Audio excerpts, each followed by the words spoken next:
પૂર્વસરની 7 ગાથાઓ સુધી આપણે કરેલું. 7મી ગાથામાં 4 કશાયો અને જીતવાના ઉપાય બતાવ્યા હતા કે ક્રોધ પ્રત્યે તો વર્તે ક્રોધ સ્વભાવ था. ક્રોધને જીતવા માટે મારો સ્વભાવ ક્રોધ પ્રત્યે ક્રોધી થઈ જાય.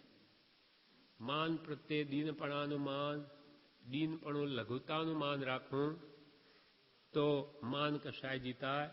માયા પ્રત્યે માયા સાક્ષી ભાવની, માયા કપટ મન કરે ત્યાં હું સાક્ષી રૂપે જોયા કરું. મન શું કરે છે?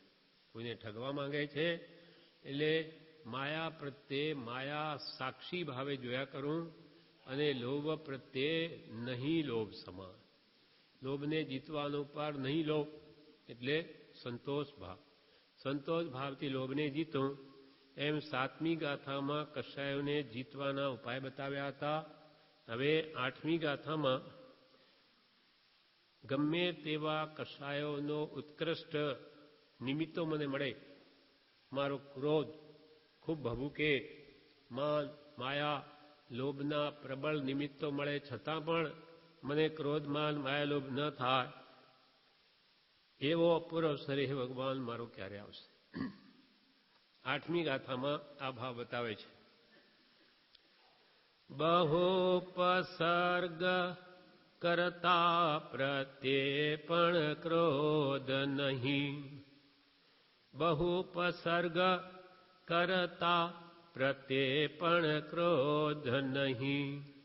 વંદે ચક્રી તથાપી ન મળે માનજો. દેહ જાય પણ માયા થાય નરો મમ. દેહ જાય પણ માયા થાય નરો મમ. લોભ નહીં છો પ્રબળ સિદ્ધિ નિદાન જો. અપૂર્વ અવસર એવો ક્યારે આવશે? બહુ ઉપસર્ગ કરતા પ્રત્યે પણ ક્રોધ નહીં. એટલે આ ભમાં પોતે ભલે નિરપરાધી હોય છતાં આ ભમાં કોઈને આપણને દુઃખ ના આપ્યું હોય છતાં આપણા કર્મવશાત પૂર્વે બાંધેલા કર્મના કારણે કોઈ દેવ, કોઈ મનુષ્ય, કોઈ તિર્યંચ અથવા વારંવાર ઉપસર્ગ કરે છતાં એના પ્રત્યે પણ ક્રોધ નહીં થાય. બહુ ઉપસર્ગ કરતા પ્રત્યે પણ ક્રોધ નહીં. અને વંદે ચક્રી તથાપી ન મળે માન. ચક્રવર્તી જેવા 6 ખંડના અધિપતિ એ પણ આવીને નમસ્કાર કરે તો પણ અંતરમાં માન ન થાય. પ્રભુ શ્રી આ જીવ કેવો છે? સાધારણ વ્યક્તિ પણ નમે તો પણ એને કે ગળગણી આવે, પણ એ મહાત્માઓને તો ચક્રવર્તી આવે નમે તોય કંઈ નહીં. તો એના પ્રત્યે કે ભાઈ હું મોટો એવો ભાવ નથી. વંદે ચક્રી તથાપી ન મળે માનજો. અને દેહ જાય એવા અપસર્ગ થાય કે હવે દેહ પડી જશે, મારી નાખશે. દેહ જાય પણ માયા થાય ને રોમમાં. સૌથી વધારે આપણને પ્રેમ છે તે આપણા શરીરમાં છે દરેક જીવને. તો એવો સંજોગ મળે કે હવે આ દેહ ટકશે નહીં, આવા ઉપસર્ગ થાય છે, એમાં કંઈ માયા કરી લો થોડીક તો હું બચી જાઉં. તો પણ કે છે દેહ જાય પણ માયા થાય ને રોમમાં. એટલે દેહ ત્યાગ જેવો પ્રસંગ હોય તો પણ બચવા માટે રોમમાં પણ માયાનો ભાવ ન ઉપજે કે હું માયા કપટ કરી લઉં એથી હું બચી જઈશ. નહીં, જે થવું હોય તે થાય પણ હું માયા તો નહીં જ કરું. દેહ ત્યાગ પ્રસંગે પણ કોઈ પ્રકારે પણ માયા ન કરે. અને લોભ નહીં છો પ્રબળ સિદ્ધિ નિદાન. એટલે ગમે તેટલી સિદ્ધિ, એટલે ગમે તેવા બળવાન સિદ્ધિ પ્રાપ્ત કરવાના કારણ મળે કે કોઈ ઈચ્છિત વસ્તુ મળે તો પણ લોભાય નહીં કે ભાઈ આ પ્રમાણે હું જો કરું તો મને અદ્ભુત પ્રબળ પ્રકૃત સિદ્ધિ પ્રાપ્ત થશે કે પછી કોઈ ઈચ્છિત વસ્તુ મળી જશે, તો પણ નહીં, તો પણ લોભ નહીં જ કરું. લોભ નહીં છો પ્રબળ સિદ્ધિ નિદાનજો. એટલે ગમે તેટલી સિદ્ધિ કે કોઈ ઈચ્છિત વસ્તુ મળતી હોય તો પણ તેથી માર્ગથી પડે નહીં. અર્થાત તપ, જ્ઞાન, ધ્યાન કરવાથી રિદ્ધિ સિદ્ધિ પ્રગટે તો પણ ફોરવવાની ઈચ્છા નહીં કરે.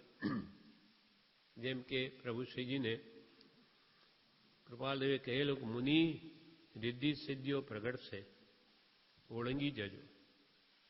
ઓળંગી એટલે કૂદીને પેલી પાર એમ ઓળંગવું, એમાં નહીં પડતા.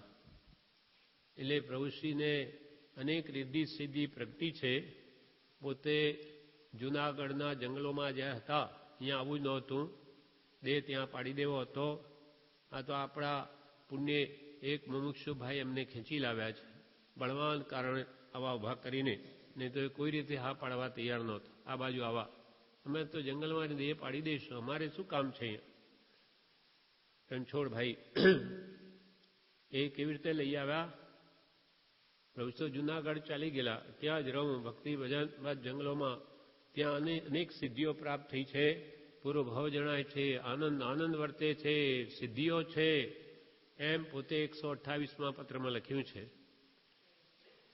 તો 7 મુનિ કૃપાલદેવના સમાગમમાં હતા. તેમાં એક પ્રભુશ્રીજી, બીજા લક્ષ્મીચંદજી મુનિ, જે કયું ગામ? નારના લક્ષ્મીચંદજી મુનિ, એમના દીકરા રણછોડભાઈ. એમને પોતાના પિતાને પૂછ્યું, એ પણ સાધુ હતા, 7માના એક, તો કે મારે કલ્યાણ કરવા માટે શું કરવું? તો લક્ષ્મીચંદજીએ એમ કહ્યું પુત્ર દીકરાને કે જો તારે કલ્યાણ કરવું હોય તો જૂનાગઢ જા, ગિરનાર, અને ત્યાં આ લઘુરાજ સ્વામી છે એમને પાસે જા, એનાથી એ જે બતાવે એમ કરજે, તારું કલ્યાણ થશે. કેમ કે એમની કેટલી દશા વધી ગઈ છે એ 7 મુનિઓમાંના એ લોકો જાણે છે. એટલે ત્યાં ગયા. પછી પ્રભુશ્રીની દશા દર્શન કર્યા, બધું કર્યા પછી કે પ્રભુ તમે ચાલો આપણા તરફ વિહાર કરો.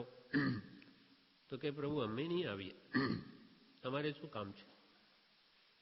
પ્રભુ તમે એકલા જંગલમાં તમારા આત્માનું કલ્યાણ કરો, અમારું કોણ? તો કે અમે નહીં આવીએ પ્રભુ, અમારે શું કામ છે? આ મને એકવાર કે માને જ નહીં. એટલે એકવાર રણછોડભાઈ, એમના પત્ની, છોકરાઓ બધા નમસ્કાર કરવા માંડ્યા. છોકરા તો તરત થાકી ગયા, બેસી ગયા. પછી એ તો કર્યા જ કરે 2 જણા. એના વહુ એનથી થાક્યા બેઠા, એ તો છોડે જ નહીં. છોકરા રડવા બેઠા. એટલે પછી પ્રભુશ્રી કે પ્રભુ હવે તો બંધ કર, બસ હવે બસ. ત્યારે શું કે રણછોડભાઈ, હા પાડો, તમે હા પાડો આવવાની તો બંધ કરો.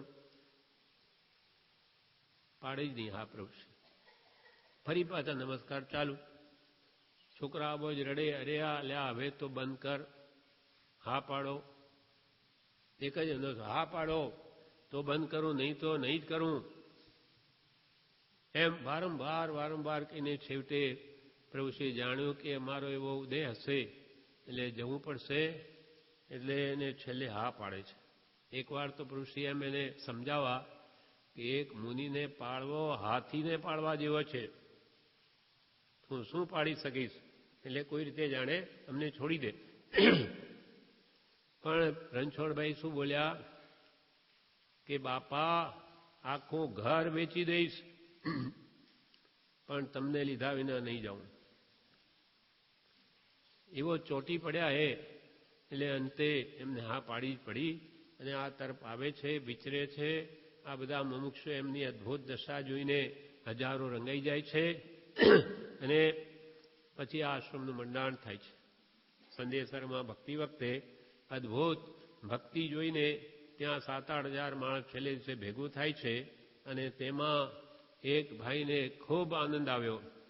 જીજીભાઈને કે પ્રભુ આ મારી આપ જો પગે વા થયો છે, વિહાર થતો નથી, જો આપ અહીંયા સ્થિરતા કરો તો મારી આ 12 વીઘા ભોંય આપી દો. આપનાથી વિહાર થતો નથી, આપ જો અહીંયા સ્થિરતા કરો તો મારી આ 12 વીઘા આપણે જ્યાં બેઠા છીએ જમીન આપી દઉં. પ્રભુશ્રી તો કંઈ બોલે નહીં, એ તો ત્યાગી છે. એટલે બીજા મુક્ષોએ વિચાર કર્યો કે આ એટલું બધું આપવા ઈચ્છે છે તો આપણે કંઈ કરીએ. એમ કરીને કાગળ લઈ અને લખવાની ટીપ ચાલુ કરી દીધી. 90 વર્ષ પહેલાં સીધી 17,400 રૂપિયાની ટીપ થઈ ગઈ. તે જમાનામાં ચાંદીનો રૂપિયો ગાડાના પેંડા જેવો હતો. આજે શું આવે રૂપિયા, શું 10 રૂપિયાનું શું આવે? 1 રૂપિયો 100 બરાબર તો કેસી વિશેષ હતો. તો આશ્રમનું મંડાણ થઈ ગયું. ત્યાં ઝૂંપડી બાંધી. પ્રભુશ્રી ઝૂંપડીમાં રહે, એમને શું છે મહાત્માને. પણ મૌનમ સંમતિ લક્ષણમ. પ્રભુશ્રી મૌન રહ્યા એટલે લોકોએ જાણ્યું કે એમની સંમતિ છે. એમ કરીને ઝૂંપડી થઈ, પણ આપણા રહેવા માટે મકાન બન્યા. મહાત્માને તો કંઈ નહીં, આ રાયણ જે છે એના નીચે ભક્તિ થતી. એમ કરતાં કરતાં કરતાં આજે તો નાનું ગોકળિયું ગામ થઈ ગયું. અને પછી આ પ્રભુશ્રીજી મંદિરની યોજના કરે, બંધાવે, એમની હાજરીમાં થયું છે આ. અને આ ભક્તિનો ક્રમ ગોઠવે છે. કેમ કે માણસ શું કરશે આખો દિવસ? કંઈ ને કંઈ કામ જોઈએ છે એને. એટલે સવારથી લગાવીને રાત સુધી એને કંટાળો નહીં આવે એમ જુદા જુદા પ્રોગ્રામ. એટલે ભક્તિ સ્વાધ્યાય, ભક્તિ સ્વાધ્યાય એ શ્રાવકનો ધર્મ. અને આ ક્રમ કૃપાળુદેવે 945માં પત્રમાં માત્ર પર્યુષણ માટે યોજના કરેલી. અંબાલાલ ભાઈને ખંભાત કે પર્યુષણમાં તમે 1 મહિનો બહાર રહેજો, પૂનમ સુધી. દિગંબર પર્યુષણમાં એમાં આવી જાય. 10 લક્ષણ ધર્મ, પાંચમથી પૂનમ સુધી પર્યુષણ આપણા પૂરા થાય, દિગંબરના ચાલુ થાય. તો પૂનમ સુધી તમે વ્યવસાય બધો મૂકી દઈ અને એક સ્થાને એકાંત સ્થાનમાં જઈને રહેજો અને ધર્મની આરાધના કરજો. કેમ કરજો? તો આ જે ક્રમ આપણને આપ્યો છે એ જ ક્રમ તેમને બતાવ્યો. એ ક્રમ પ્રમાણે એમને આરાધના કરી. પણ પ્રભુ શ્રીજીએ તો કાયમને માટે, એમને પર્યુષણ પૂરતો યોજના કરેલી, એમને કાયમને માટે અહીંયા ઘાલી દીધા. એટલે અહીંયા હવે સરદા પર્યુષણ છે, હંમેશા પર્યુષણ છે. ત્યારે બી આવો ક્રમ જ છે. એમ જંગલમાં રહીને એની રિદ્ધિ સિદ્ધિ એમને પ્રાપ્ત થયેલી છતાં એમને ઓળંગી નાખી. છતાં પણ ધર્મના ઉપર કોઈ સંકટ આવે તો એનો ઉપયોગ કરતા પ્રભુશ્રી અને એનું પ્રાયશ્ચિત લે. એ જ ભક્તિમાં જ્યાં આશ્રમનું મંડાણ થાય ત્યાં 3-4 હજાર માણસ આવતો હતો, પણ છેલ્લે દિવસે તો 7-8 હજાર માણસ થઈ ગયું. એને બધાને વિકલ્પ થયો કે અમે બધું ભોજન રસોઈ તો ખૂટશે, હવે શું થાય, હવે કેમ બનાવાય? એટલે એક મુમુક્ષુ કે આપણે હવે એક લાડવો આપીને મોકલી દઈએ. ત્યારે બીજો કે એમ કંઈ થાય, બધાને આપણે ભોજન માટે આમંત્રણ આપ્યું, સ્વામી વાત્સલ્ય, અને હવે કે એક એ બરાબર નથી. ત્યારે ત્રીજો કે આપણે ચાલો ને બાપા પાસે, બાપાને પૂછો શું કરવું. પ્રભુશ્રી પાસે આવ્યા. પ્રભુશ્રી કે પ્રભુ આ રસોઈ ખૂટશે. એમ પ્રભુ? એમ કઈ લાકડી લઈને સીધા ઊભા થયા અને ચાલતા ચાલતા જ્યાં રસોઈ બની રહી છે ત્યાં આવી પહોંચ્યા, પાછળ મુક્ષુને આગળે. અને ત્યાં આવીને કડા ઉપર નજર નાખી અને આમ લાકડી ફેરવી. એ પ્રભુશ્રી શું કે આ તો પ્રભુ બહુ છે, પ્રભુ બધું થઈ રહેશે, પ્રભુ ઢાંકી દો, એક બાજુથી કાઢજો. બધા ઢકાવી દીધા, એક બાજુથી કાઢ કરે, બધા જમી રહ્યા, છતાં બધું. આવી અક્ષીણ રિદ્ધિઓ હોય છે, પણ એ પાછી ફોરવે તો એ મહાત્માઓનું પ્રાયશ્ચિત લે છે. પણ આવી રિદ્ધિનો લાભ લઈને કાવીઠામાં શું કર્યું મુમુક્ષુએ? પ્રભુશ્રી પાસે આવી સિદ્ધિ છે કે આપણે રસોઈ જ ઓછી બનાવો. વાણિયાભાઈ હતા એટલે જાણીને કે આ ઠીક છે, એટલે પછી રસોઈ ઓછી બનાવી. પછી પ્રભુ કે બાપા પધારો. ક્યાં? જરા થોડી નજર નાખો રસોઈ પર. બાપા સમજી ગયા, ગેરલાભ લેવા માંગે છે.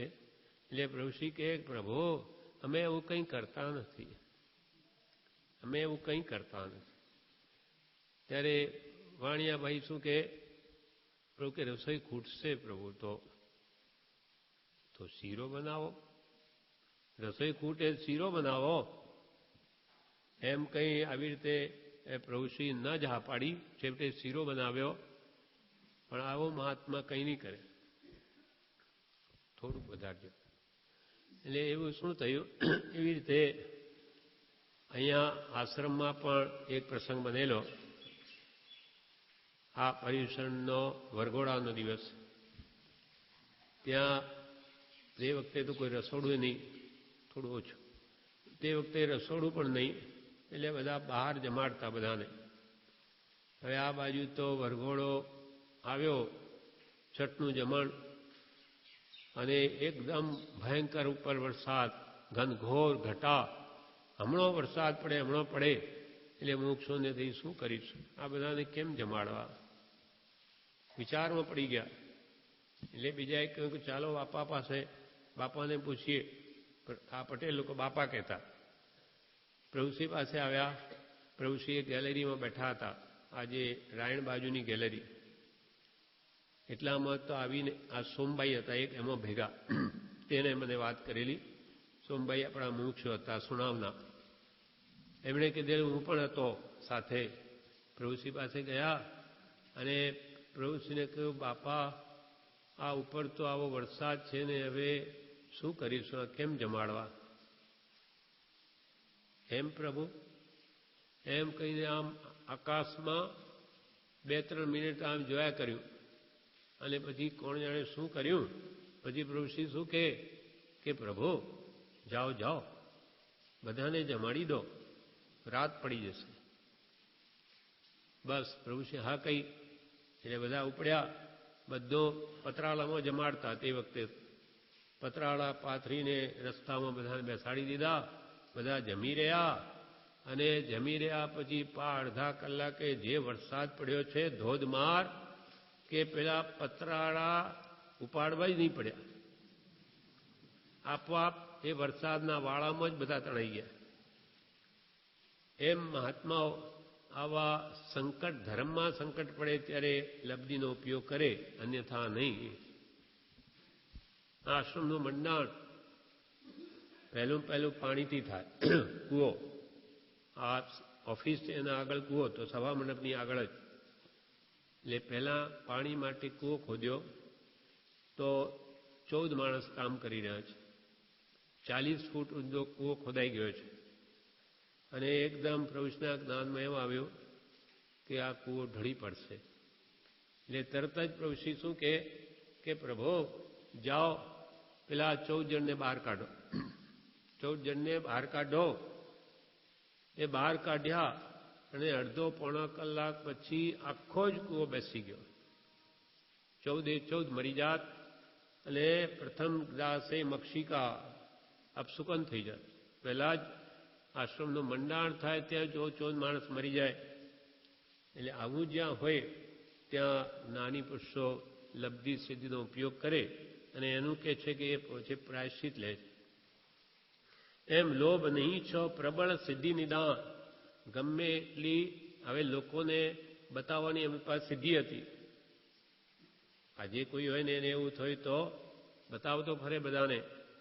મહાપુરુષોને કંઈ બતાવવું નથી. પણ આવા ધર્મની શોભા, ધર્મની શાન બગડે નહીં એના માટે એવું કરે, બાકી નહીં. લોભ નહીં છો પ્રબળ સિદ્ધિ નિદાન. એટલે તપ, જ્ઞાન, ધ્યાનથી રિદ્ધિ સિદ્ધિ પ્રગટે તો પણ જેમને ફોરવવાની ઈચ્છા નથી. બહુ ઉપસર્ગ કરતા પ્રત્યે પણ ક્રોધ નહીં. ઉપદેશામૃતમાં પ્રભુશ્રી કહે છે 5.372 ઉપર, પાંડવોને શત્રુંજય પર્વત ઉપર શત્રુએ લોઢાના તપાવેલા બખ્તરો પહેરાવ્યા, ભયંકર ઉપસર્ગો કર્યા, ભયંકર ઉપસર્ગ કર્યો. પરંતુ પાંડવો દેહાધ્યાસ છોડી આત્મધ્યાનમાં તલ્લીન રહ્યા, આત્મધ્યાનમાં અચલ રહ્યા અને શિવપદને પામ્યા. ત્યાં આજે પણ શત્રુંજય ઉપર પાંડવોની મૂર્તિઓ છે નાની નાની, જ્યાં એમનો સમાધિ થયેલી, દેહ ત્યાગ થયો ત્યાં. તો કે ત્યાં એ તો આત્મધ્યાનમાં જ લીન રહ્યા. ભલે ભયંકર એમને લોઢાના તપાવીને દાગીણા પહેરાવ્યા. દુર્યોધનનો ભાણેજ એ ત્યાં જાય છે કે મારા માવાને મારીને અહીંયા ઉભા છો ધ્યાનમાં. એ જાણે છે કે એ મહાબળવાન છે પાંચેય, અર્જુન, ભીમ, યુધિષ્ઠિર, નકુલ, સહદેવ. પણ એને થયું કે હમણાં એ કાંઈ નહીં કરે, દીક્ષા લીધેલી છે એટલે હવે અવસર છે એમને મારવાનો. ત્યાં લોઢાના તપાવીને પહેરાવે છે. તો પોતે પ્રભુ શ્રી કહે છે તો પાંડવોએ શું કર્યું? જે વખતે દાગીણા પહેરાવે શું કર્યું એમને? આત્મા પોતાનો છે તે તો અજર, અમર, દેહાદિ કર્મ નો કર્મથી ભિન્ન, નાતા દ્રષ્ટા, જ્ઞાન દર્શન ઉપયોગમય, શુદ્ધ એક, શુદ્ધ બુદ્ધ એક સ્વભાવવાળો છે. અને ઉપસર્ગ આદિ તો શરીરને થાય છે. આત્માને અને તેને આકાશ ભૂમિના જેટલું છેટું છે. એમ ભેદ જ્ઞાનથી આત્મધ્યાનમાં અચળ રહ્યા. એ લોકોએ, એ મહાત્માએ કેવા વિચારો કર્યા કે અમારો તો એક આત્મા જ છે, જે અજર છે, અમર છે, અવિનાશી છે, દેહાતીત સ્વરૂપ છે. એમ આત્મભાવના ભાવીને કર્મ, નો કર્મ, દ્રવ્ય કર્મ, ભાવ કર્મ બધા અમારાથી જુદા છે. આત્મા તો જ્ઞાતા દ્રષ્ટા છે, જાણવું અને દેખવું. એક જ્ઞાન દર્શન ઉપયોગમય આત્મા છે. જ્ઞાન ઉપયોગ, દર્શન ઉપયોગ, જે થાય જોયા કરવું, જાણ્યા કરવું. એમાં રાગદ્વેષ નહીં કરવા, ભળી ન જવું. એમ પોતાનો વિચાર કરી મારો આત્મા તો શુદ્ધ બુદ્ધ ચૈતન્ય ઘન સ્વભાવવાળો છે અને ઉપસર્ગ આદિ તો શરીરને છે. આત્માને અને આ કર્મને, શરીરને તો આકાશ પાતાળ જેટલું છેટું છે. એમ વિચાર કરી આત્મધ્યાનમાં અચલ રહ્યા. ભેદજ્ઞાનથી તો મુક્તિને પામ્યા. આમાંથી 3 તો મોક્ષે ગયા: ધર્મરાજા, યુધિષ્ઠિર, અર્જુન અને ભીમ.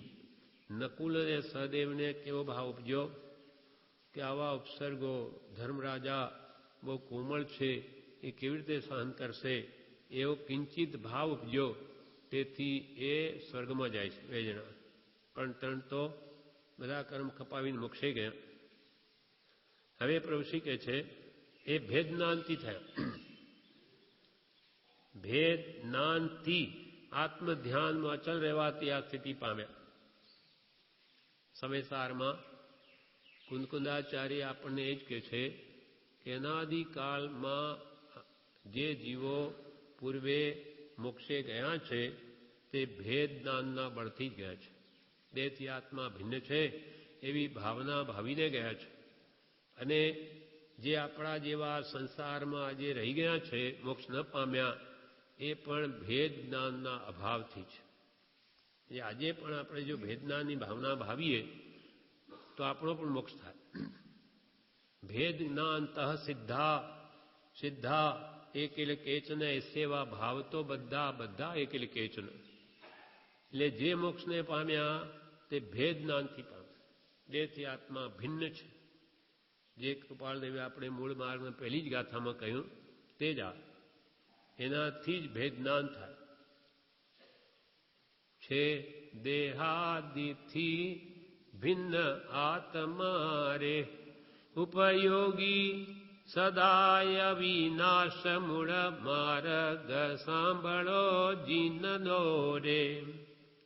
એમ જાણે, આપણને ખબર નથી, એમ જાણે સદગુરુ ઉપદેશથી રે, કયું જ્ઞાન તેનું નામ ખાસ મૂળ માર્ગ સાંભળો જીનનો રે. જીનેશ્વર ભગવાને જે મૂળ માર્ગ કહ્યો છે તે આ કે આપણો આત્મા દેહથી જુદો છે અને જ્ઞાન દર્શન ઉપયોગ વાળો છે અને અવિનાશી છે, એનો કોઈ કાળે નાશ છે નહીં. આપણને કંઈ ખબર નથી હું દેહથી ભિન્ન છું કે દેહમય છું, પણ એમ જાણે સદગુરુ ઉપદેશથી. સાચા જ્ઞાની પુરુષને એનો અનુભવ છે, એટલે એ જેમ જણાવે એમ માનવું. એમણે જેમ જાણ્યો જોયો તેવો હું આત્મા છું એમ જાણે સદગુરુ ઉપદેશથી રે કહ્યું જ્ઞાન અને તેનું નામ ખાસ. પ્રભુશ્રી કે ખાસ ખાસ ને ખાસ આ મૂળભૂત જ્ઞાન છે. કેમ કે બધું જાણે પણ પોતાને નહીં જાણે, આત્માને બધું ફોક છે. અને જેણે આત્મા જાણ્યો તેણે સર્વ જાણ્યું, અને સર્વ જાણવાનું ફળ પણ એકમાત્ર આત્મપ્રાપ્તિ છે. આત્માને ઓળખવા માટે આ બધું જાણવું છે.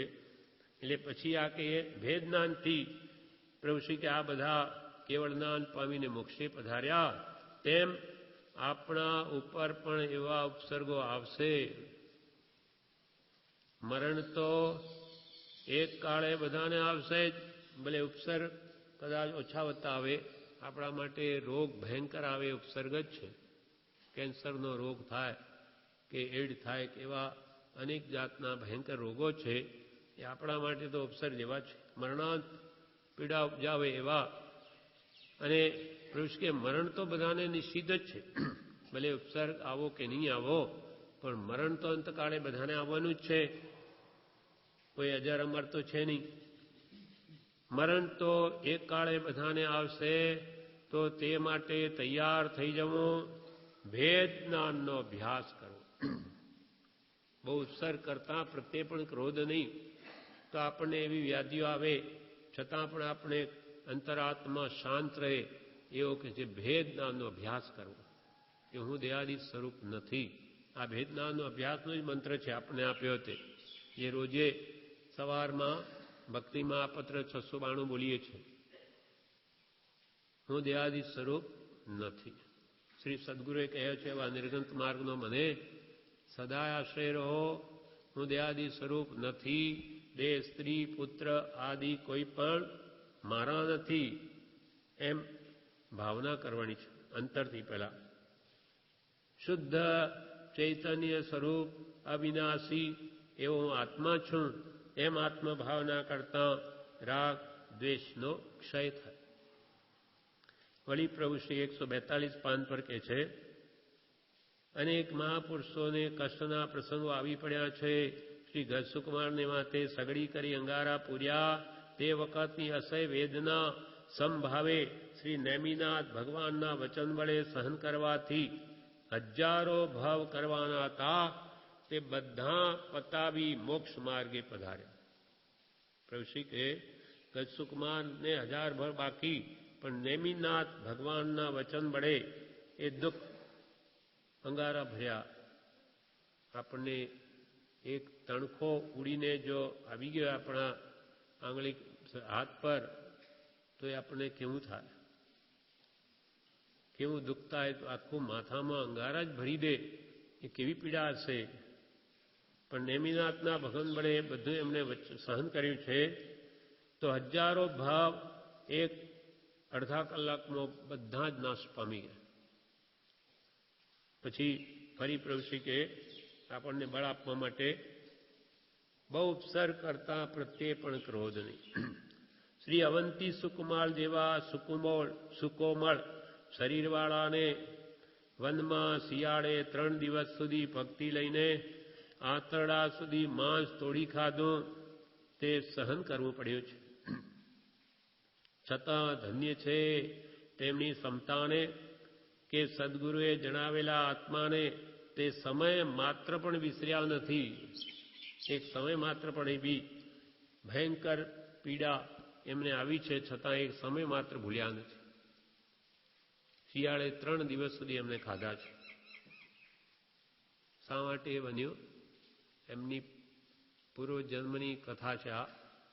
આ ભમત અવંતી સુકુમાર, આખી અવંતી એટલે ઉજ્જૈનીમાં અત્યંત કોમળ હતા, સુકુમાર હતા. પણ પૂર્વમાં શું બનેલું? અવંતી સુકુમારનો જીવ અને એક બીજા 2 ભાઈઓ હતા. એટલે પેલા બીજા ભાઈએ દીક્ષા લીધી. એટલે બીજા ભાઈની પત્ની ભાભી ભાભી અવંતી કુમારના જીવને એમ કે આગલા ભામાં કે તમે તમારા ભાઈને પાછા ઘરે લાવો, દીક્ષા લઈને ગયા છે તમે પાછા ઘરે લાવો. ત્યારે આ અવંતી સુકુમારનો જીવ કે ભાઈ હવે દીક્ષા લઈને ગયા, હવે કેમ પાછા આવે? વારંવાર કહ્યા કે તમે પાછા લાવો. તો એ ન આવે પાછા, દીક્ષા લઈને ગયા છે ને આવે તો કે મેં ના પાડી છે, તો કે તમારે લાવવા નથી, તમારો અડધો ભાગ પડી જાય ને તમારી મિલકતમાં, એટલે તમારે લાવવા નથી. આમ વારંવાર કહ્યા કે મારે લાવવા નથી, મેં ક્યાં ના પાડી છે. એમ કરતાં બે વચ્ચે જે બોલાચાલી થઈ અને તેમાં અવંતી સુકુમારના જીવે લાત મારી દીધી ભાભીને. એટલે ભાભીના એને એમ થયું કે આ ભમો તું અબલા છું, હું કંઈ કરી શકતી નથી, પણ ભવિષ્યમાં એના પગ ખાનારી થાઉં, મને લાત મારી દીધી. એવા ભાવ કરીને એ પછી ત્યાંથી મરીને વેંતરી થાય છે દેવલોક હલકાદેવ. અને આ સુકુમાર જીવે તો પછી દીક્ષા લીધી અને મુનિ ધર્મ આરાધના કરે છે. ત્યાં પછી એ શું કરે, ધ્યાનમાં ઊભા એટલે પેલી વ્યંત્રીએ ત્યાં શિયાળનું રૂપ કર્યું, બીજા બચ્ચાના પણ રૂપ કર્યા, અને હવે એને પગથી ખાય છે, પગ તોડીને ખાય છે. 3 દિવસ સુધી આખો પગ ખાઈ રહી અને પછી ત્રીજે દિવસે રાત્રે પેટ ફાડતા મરણ થયું છે. આ વાત પ્રજ્ઞાબોધમાં બ્રહ્મચારીએ વણી છે.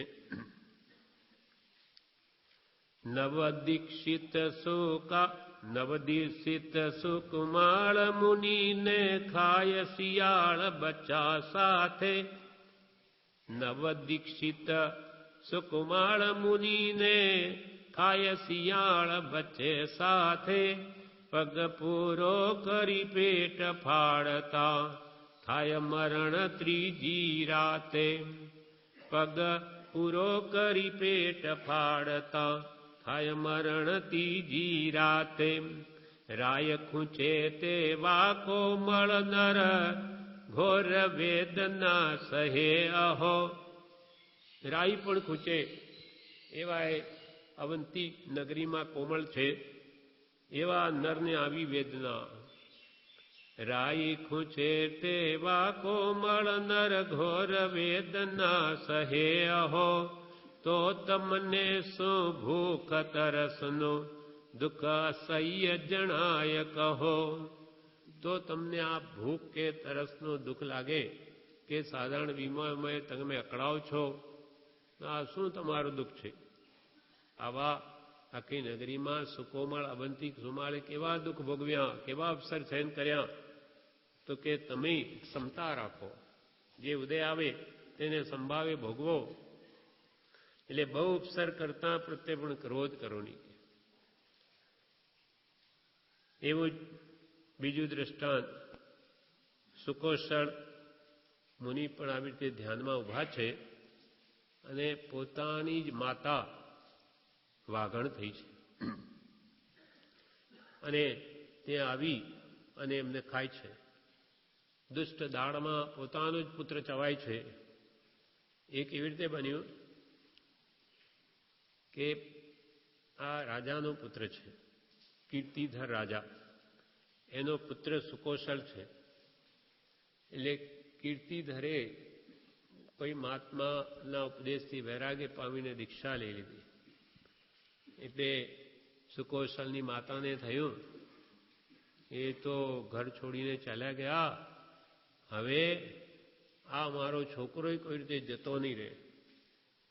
તો એકવાર શું બન્યું, કીર્તિધર રાજા દીક્ષિત મુનિ છે, હવે એ નગરની અંદર પ્રવેશ કરે છે. થોડું ઓછું કરો, બહુ વધારે.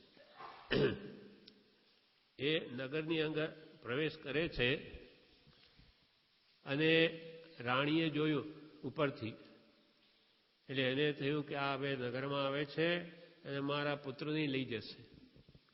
એટલે એને માણસોને મોકલી, સૈનિકોને, પોતાનો પતિ છે, આ રાજનો અધિકારી છે, જેનું જ રાજ્ય છે, અને સૈનિકોને મોકલીને એને બહાર કઢાવે છે. એને જવા બહાર કાઢો, અહીંયા આવવા નહીં દેવા. પોતાના પતિને રાણી આવું કરતું જોઈ અને જે ધામ આતા હતી એને જોઈને રડવું આવી ગયું. અરે આ શું? આ જેનું રાજ્ય છે તેને શું આ નગરીમાં આવવાનો અધિકાર નથી? અને એની જ પત્ની એને ધક્કા મારીને કઢાવે બહાર. આંખમાં રડે છે આંસુ. તે વખતે સુકોશલે પૂછ્યું કે માં, ધામ આતા છે, શા માટે રડે છે તું? તો હું તને શું કહું, કંઈ કહેવા જેવું નથી. ના, કહેતો ખરા તો જ મને ખબર પડે. એને કહ્યું કે તારા પિતાને તારી માએ ધક્કા મરાવીને બહાર કાઢાવે છે. એને એમ ભેમ છે કે તું દીક્ષા લઈને તને એ લઈ જશે કરી. બસ એને વૈરાગ્ય આવી ગયો, મારે રહેવું જ નથી, હું પણ દીક્ષા જ લઈશ. તરત જ એ પણ નીકળી જાય છે. હવે થયું માને કે પતિએ ગયા, પુત્રે ગયો, એટલે ક્લેશિત પરિણામ થયા. અથવા એવો જે અપરાધ કર્યો, પોતાના પતિને આવી રીતે ધક્કા મારીને કઢાવા, એ પાપના બળે એને હવે મરી જ જાઉં. તે મહેલ પરથી પડી, ઉપરથી નીચે, અને મરી ગઈ. આ ધ્યાનથી મરી અને માતા વાઘણ થઈ છે. હવે 2 જણા મુનિ બનેલા છે, પિતા અને પુત્ર. એ જંગલમાં જઈ રહ્યા, ત્યાં વાઘણ આગળથી આવી રહી છે. કીર્તિધર રાજા જ્ઞાની થઈ ગયા. એમને ખબર કે હવે ઉપસર્ગ આવે છે, મરણ થશે જ. એટલે પિતાએ એમ કહ્યું કીર્તિધર રાજાએ, મુનિએ, કે મને આગળ જવા દે. ત્યારે પુત્ર આંખે સુકોશલ, ના, મને જવા દે. એટલે એ આગળ થયો. એ માતા વાઘણે પકડ્યો એને અને મારીને ખાતા ખાતા જ્યારે મોઢામાં સોનાના દાંત એને જોયા ત્યારે વિચારમાં પડી ગઈ કે આ તો વાઘણ, આ તો મેં ક્યાંય જોયું છે, આ તો મેં ક્યાંય જોયું છે. કેમ કે પુત્રને દાઢમાં સોનાના દાંત ઉપર કેપ એને જ પહેરાવેલી. એમ કરતા કરતા જાતિ થોડું જ્ઞાન થઈ ગયું. અરે આ તો મારો જ પુત્ર અને એને હું મારીને ખાઉં છું. ત્યાં પછી કીર્તિધર રાજા હવે ઉપદેશ આપે છે. પેલી ઠંડી પડી વાઘણ, એટલે હવે કહે છે કે જો આવા કેવા કામ કર્યા છે અનંતકાળથી, હવે મુખ છોડ, બોધ પામ. જેમ ચંડકૌશિકને ભગવાને કહ્યું કે બુજ બુજ ચંડકૌશિક, તેમ એને બોધ આપે છે ને વાઘણ બુજે છે. પછી ત્યાં અણસન લે છે અને મરીને એ દેવલોકે જાય છે. એ જ ભાવ પ્રજ્ઞાબોધમાં બ્રહ્મચારી ભણ્યો છે. કેવા ઉપસર્ગ આવે છે. મુનિ સુકોશળ ધ્યાને ઉભા, માતા વાઘણ ત્યાં આવી. મુનિ સુકોશળ ધ્યાને ઉભા, માતા વાઘણ ત્યાં આવી. પંજો મારી પકડી ફાડી, ખાય અંગ સઘળા ચાવી. પંજો મારી પકડી ફાડી, ખાય અંગ સઘળા ચાવી. દુષ્ટ દાઢમાં ચવાય પણ, ઉત્તમ આત્માર્થ નહીં તજતા. દુષ્ટ દાઢમાં પોતે ચવાઈ રહ્યા છે, છતાં પણ આત્માર્થ નથી ભૂલતા. દુષ્ટ દાઢમાં ચવાય પણ, ઉત્તમ આત્માર્થ નહીં તજતા. આરાધકતા અચલ કરી તે, સમ્યક રત્નત્રયી સજતા. આરાધકતા અચળ કરી તે, સમ્યક રત્નત્રયી સજતા. જ્ઞાન દર્શન ચારિત્ર, આત્માનું જ જ્ઞાન, આત્માનું જ શ્રદ્ધા, આત્મામાં જ રમણતા કરીને સ્થિર રહ્યા અને પોતાનું કલ્યાણ કરી લીધું. પણ એવા ઉપસર્ગમાં પણ આવી સ્થિરતા રાખી છે. બહુ ઉપસર્ગ કરતા પણ એવી સ્થિરતા એ ભગવાન મને ક્યારે આવશે? પ્રભુ શ્રી ઉપદેશ સામર્થમાં એક વાર 274 પાન પર એવું બોલે છે, કોઈ શાસ્ત્રમાં આવ્યું હશે એટલે કહે છે કે મોહ રાજા ક્રોધને કહે છે, મોહ રાજા, અરે ભાઈ તું જા જા, એ તો કંઈક જુદું સાંભળવા સમરવા બેઠો છે, પછી તે આપણો મટી જશે, માટે ઝટ જા. આરાધક મુમુક્ષુ સ્મરણ ભક્તિમાં લીન છે. હવે મોહ રાજા ક્રોધને કહે તું જા, ઝટ જા, આ આપણો મટી જશે. એટલે એના અંદર તું જઈને પેસ, એને કોઈ રીતે ક્રોધી કર તો એ આપણી સાથે જ રહે, જાય નહીં. મોહ રાજા ક્રોધને કહે ભાઈ તું જા જા, એ તો કંઈક જુદું જ સાંભળવા સમરવા બેઠો છે. પછી આપણો મટી જશે, માટે ઝટ જા. પણ તરવાર કે ફરસી લઈને ઉભેલા પાસે જતાં સૌ ડરે. કોઈ સામો વ્યક્તિ તરવાર લઈને ઊભો હોય કે ફરસી લઈને, તો કોઈ પણ જતાં એની પાસે જતાં ડરે. પણ તરવાર કે ફરસી લઈને ઉભેલા પાસે જતાં સૌ ડરે. તેમ ક્રોધ કહે હમણો તો તે વેગમાં છે, તે મને નહીં ગાંઠે. એ તો પોતાની આરાધનામાં તલ્લીન છે, એટલે હું હમણાં જઈશ તો મને નહીં ગાંઠ્યા. ક્રોધ એમ કહ્યું મોહ રાજાને, એ નહીં ગાંઠે મને. ત્યારે માનભાઈ કહે તમે તો, માનભાઈને કહે, પછી મોહ રાજાએ માનને કહ્યું, માનભાઈને કહે તમે તો મોટા, તે તમારો ભાર પડશે. તમે જાઓ અને એમને અંદર મોટાઈ અહંકાર લાવો કંઈ, તો એ આપણો જ રહેશે, નહીં તો હાથમાંથી જતો રહેશે. એટલે માનભાઈને કહ્યું કે તમે તો મોટા, તો તમે જાઓ, તમારો ભાર પડશે, તમારું વજન પડશે ત્યાં. પણ તેને પણ ડર લાગ્યો કે એ તો મોટાને આશરે છે, એટલે હમણાં મારો લાગ નહીં ખાય. તો મોટા પુરુષો સર લઈને બેઠો, એટલે મારું ત્યાં નહીં ચાલે. જેમ કે એક જંગલમાં એક બકરીનું ટોળું જતું હતું. એક બકરી લંગડી હતી. બિચારા બધા ચાલે, એ તો માંડ માંડ ચાલે, એટલે એ તો બહુ પાછળ રહી ગઈ. બધા જતા રહ્યા, એ તો રસ્તો જ ભૂલી ગઈ. એટલે એણે શું કર્યું, એક સિંહનું પગલું હતું ત્યાં. આપણે સમજાવવા માટે મહાપુરુષોએ આ દ્રષ્ટાંત કહ્યું છે. તે સિંહના પગલાનું સર લઈને પાસે બેસી ગઈ. સિંહના પગલાની પાસે પગ પડેલા એના ત્યાં. એટલે બીજા જંગલી પ્રાણીઓ એની પાસે આવ્યા કે અમે તને ખાઈ જઈશું. ત્યારે પેલી લંગડી બકરી શું કહે, જો ભાઈ હું તો આને શરણે બેઠી છું, પછી તું જાણે. એટલે હું તો આ સિંહને શરણે છું, પછી સિંહ તારું કહે મને કંઈ ખબર નહીં. એટલે કે બીજા બધા જતા રહે પાછા. તો છેલ્લે સિંહ આવ્યો ત્યાં ને તને ખાઉં, તો કે જુઓ હું તો આને શરણે બેઠી છું. ત્યારે સિંહને થયું અરે આ તો મારું પગલું છે, તું મારે શરણે આવી, હવે તને નહીં મારું, હવે તો ઊભી રે, તારું બધી વ્યવસ્થા કરું. એમ હાથીને બોલાવ્યો કે એને તારી ઉપર ચડાવ, સૂંઢમાં લઈને બેસાડ ઉપર, અને એને બધી ચરાવ ઘાસ. એમ કરીને એને બધી ફેરવીને એનું પેટ ભરાવ્યું. આ કહેવાનો આશય મહાપુરુષો કે છે, કોઈ એવા બળવાન પુરુષનું જો આપણે શરણ લઈએ તો આપણે કાંઈ આંચ ના આવે.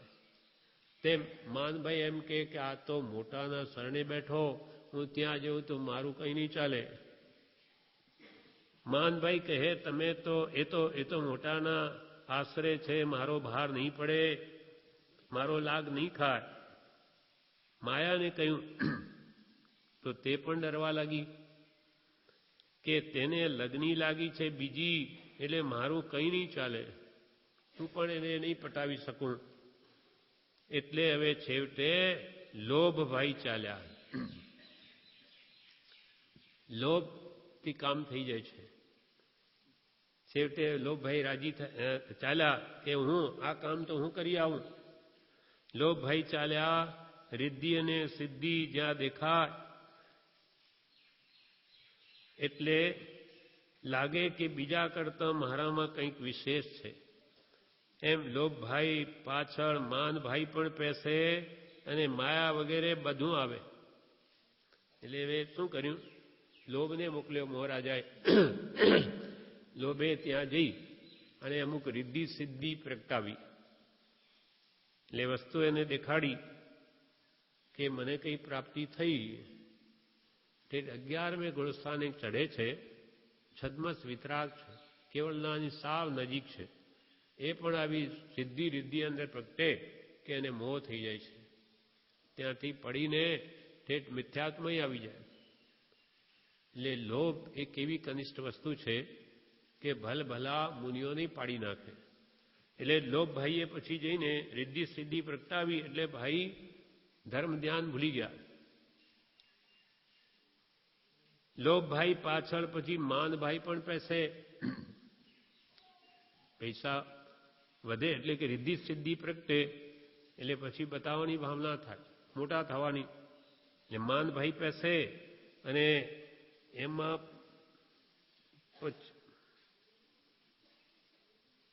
પછી ધીમે ધીમે માયા પણ આવે. સારું દેખાડવા માટે કંઈ માયા પણ કરવી પડે એટલે માયા પણ પેસે. આમ લોભની પાછળ માન, માનની પાછળ માયા, અને એમાં કંઈ પછી વિઘ્નરૂપ થાય તો ક્રોધ. એટલે એકની પાછળ બધા આવે. એટલે મહાપુરુષો કહે છે કે આ બધી કેટલી કનિષ્ઠ વસ્તુ છે, પણ આ કહીને પ્રભુશ્રીજી આપણને બોધ આપે છે.